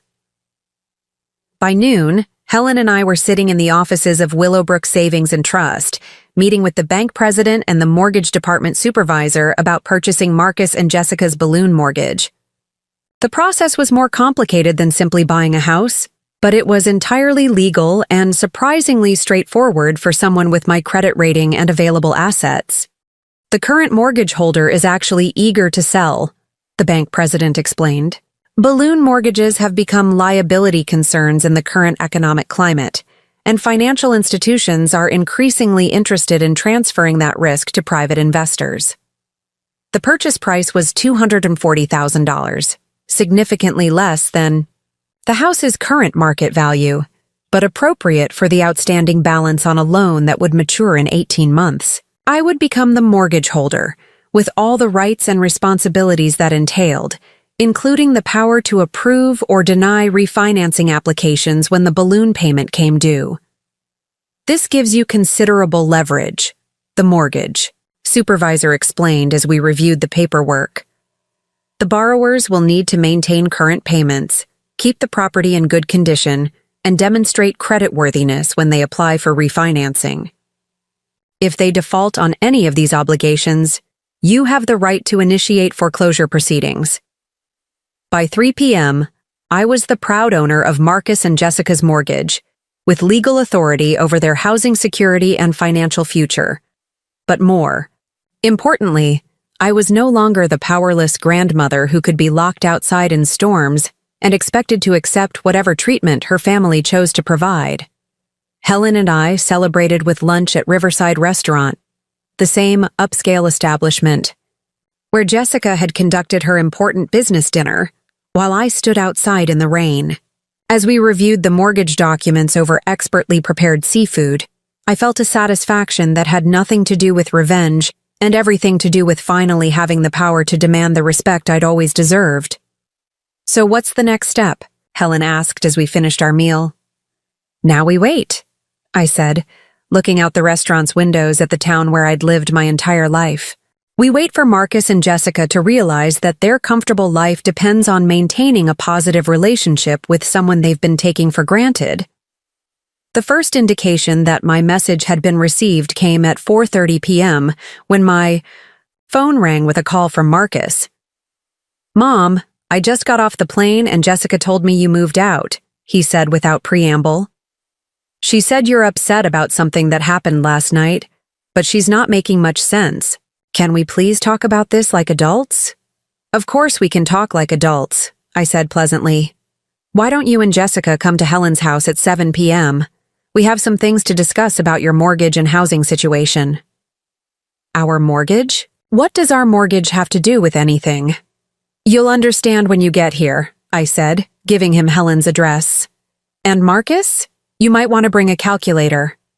Marcus and Jessica arrived at Helen's house at exactly 7 p.m., both looking stressed and confused in a way that suggested they'd spent the afternoon trying to understand how their reliable, compliant mother and mother-in-law had suddenly become someone who moved out without warning and made mysterious comments about mortgages. Helen had prepared her living room for what she called a negotiation session, with chairs arranged around, her coffee table and the mortgage documents organized in neat folders. She'd also prepared coffee and cookies because, as she pointed out, even hostile negotiations benefit from good hospitality. "Mom," Marcus said as soon as they were seated, "I need you to help me understand what's happening here. Jessica says you were locked out last night, but..." "But what, Marcus?" I asked, settling into my chair and accepting the cup of coffee that Helen offered. "But you find it hard to believe that your wife would leave your mother outside in a dangerous storm? But you think there must be some reasonable explanation for why I spent 3 hours on your front porch getting soaked to the skin while Jessica slept comfortably in your warm, dry house?" Jessica shifted uncomfortably in her chair, avoiding eye contact with everyone in the room. "Jessica," I continued, "would you like to explain to Marcus exactly what happened when you came home last night?" "I was tired," Jessica said defensively, "and I'd had some wine with dinner, and I wasn't thinking clearly. I didn't realize..." "You didn't realize what?" I asked calmly. "You didn't realize that leaving a 70-year-old woman outside in a thunderstorm was dangerous? You didn't realize that I'd been providing childcare for your children all day? You didn't realize that basic human decency requires helping people who are trapped in bad weather?" "I made a mistake," Jessica said, her voice small and strained. "I'm sorry. I was drunk and tired and I made a bad decision." "You made a choice," I corrected. "A choice that revealed exactly how much my well-being matters to you. A choice that showed me who you really are when common courtesy conflicts with your personal convenience." Marcus was looking back and forth between Jessica and me, trying to process the implications of what he was hearing. "Mom, if Jessica made a mistake, we can address that," he said carefully. "But moving out seems like an extreme response." "Marcus," I said, opening one of the folders that Helen had prepared, "let me show you something that might help you understand the situation more clearly." I spread the mortgage documents across the coffee table, watching as Marcus and Jessica recognized their own names on the legal paperwork. "This is your mortgage," I said conversationally, or rather, it was your mortgage until this afternoon, when I purchased it from Willowbrook Savings and Trust. The silence that followed was profound. I could see both Marcus and Jessica trying to process what I'd just told them, trying to understand how their mortgage had somehow become their mortgage held by me. "You purchased our mortgage," Marcus said slowly. "I did," I confirmed. "Which means that I'm now your creditor. Your monthly payments come to me. Your refinancing application will be submitted to me. And if you default on your obligations, I have the authority to foreclose on your home." Jessica had gone very pale, and I could see her hands shaking as she reached for her coffee cup. "Eleanor," she said, her voice barely above a whisper, "you can't be serious." "I'm completely serious," I said.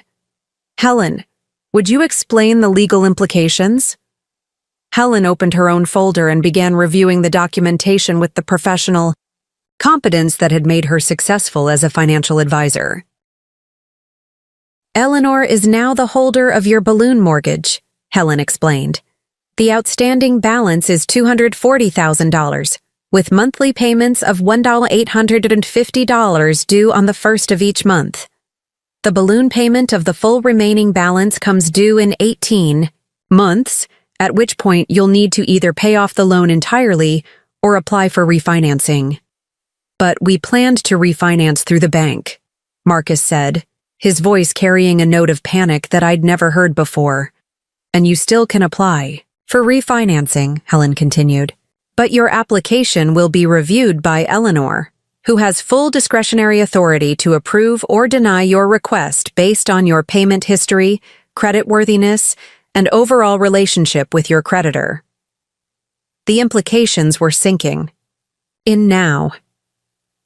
I could see Marcus and Jessica beginning to understand that their housing security, their financial stability, and their ability to maintain their comfortable lifestyle now depended on maintaining a positive relationship with the woman they'd been taking for granted. "What do you want from us?" Jessica asked, her voice small and frightened. "I want what I've always wanted," I said calmly. "Respect, consideration, the basic courtesy that should exist between family members who care about each other."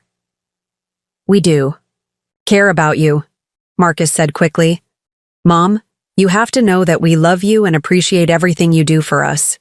"Marcus," I said gently, "if you love and appreciate me, why did you structure your lives around the assumption that my time was infinitely available?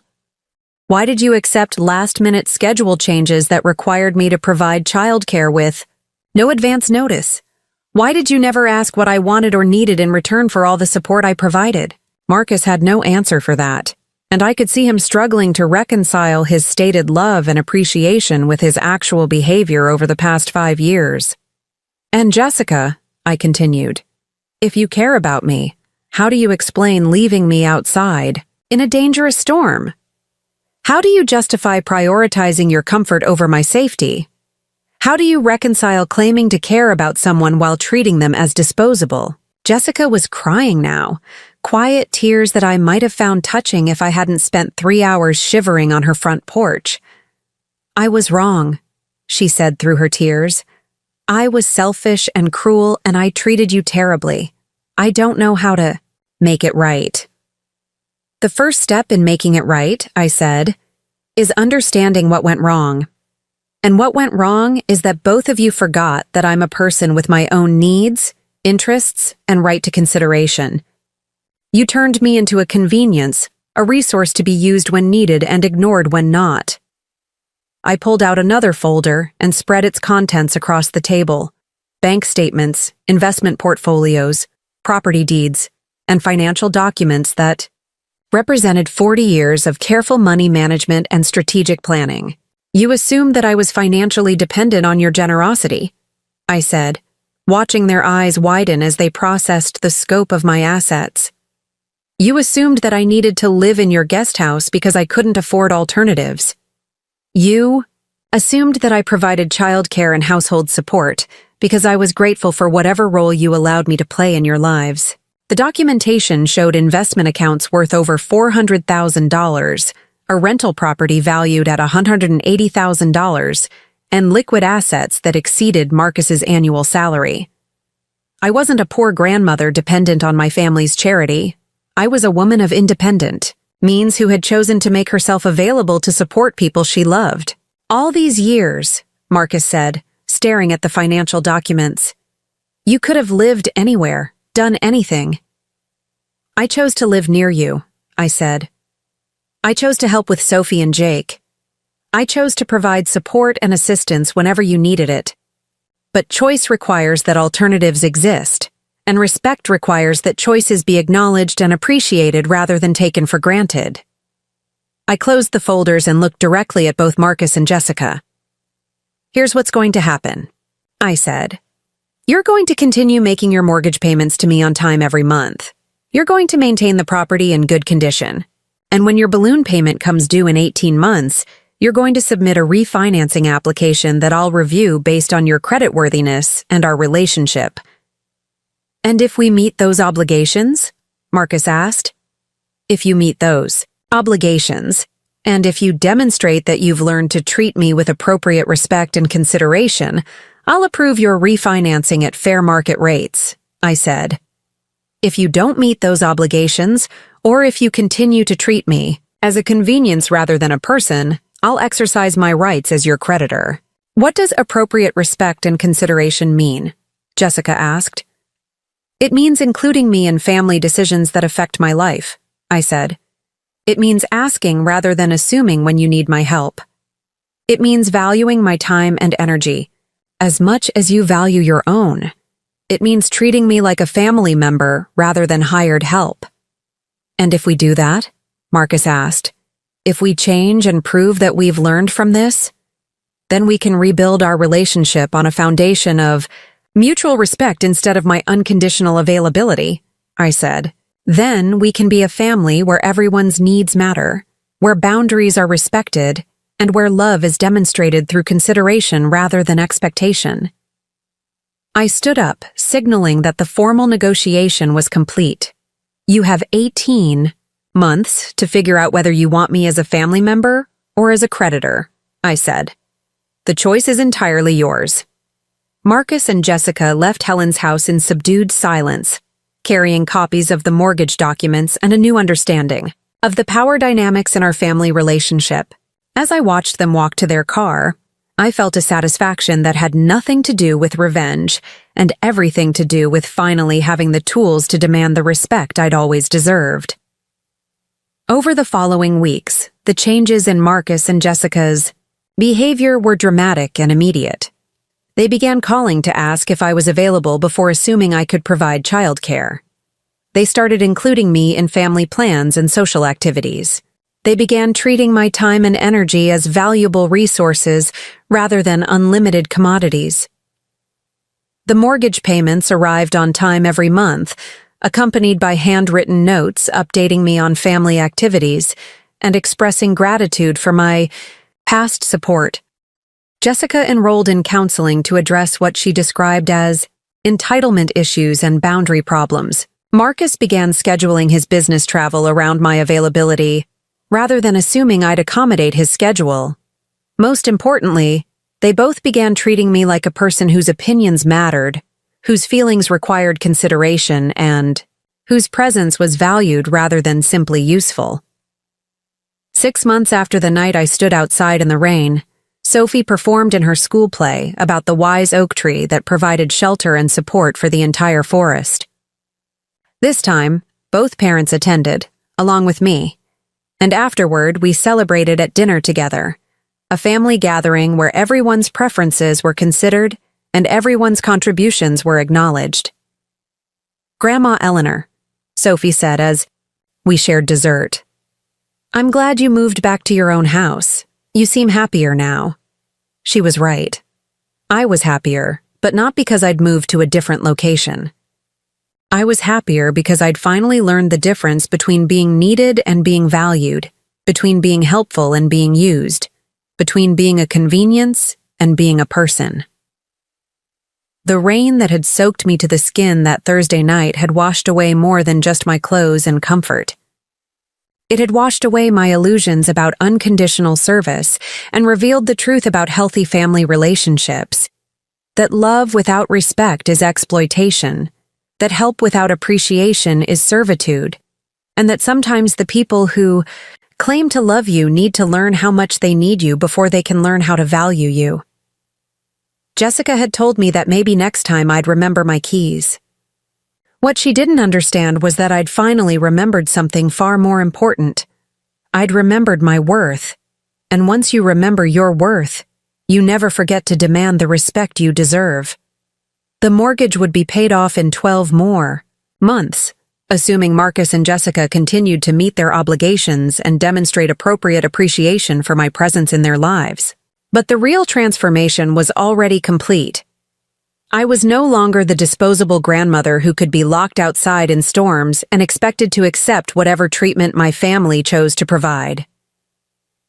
I was Eleanor Hartwell, a woman of independent means and considerable power, who had chosen to use that power to teach some important lessons about dignity, respect, and the true cost of taking people for granted. Sometimes the worst thing that happens to you turns out to be the best thing that could have happened. Jessica thought she was putting me in my place when she left me outside in the rain.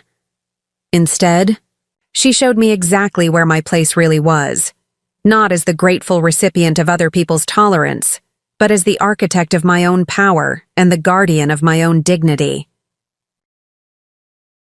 If someone in your life is treating you like you don't matter, maybe it's time to show them exactly how much you do. Maybe it's time to stop being grateful for scraps and start demanding the feast you've earned. Because respect isn't a gift. It's a requirement. And sometimes the only way to teach people your worth is to show them the cost of losing you. What's your story? Share it in the comments below. And remember to like and subscribe for more stories about turning your worst day into your biggest victory. You're never too old, never too late, never too powerless to rewrite your story. Sometimes you just need the right motivation to begin. Up. Next, you've got 2 more standout stories right on your screen. If this one hit the mark, you won't want to pass these up. Just click and check them out. And don't forget to subscribe and turn on the notification bell so you don't miss any upload from us.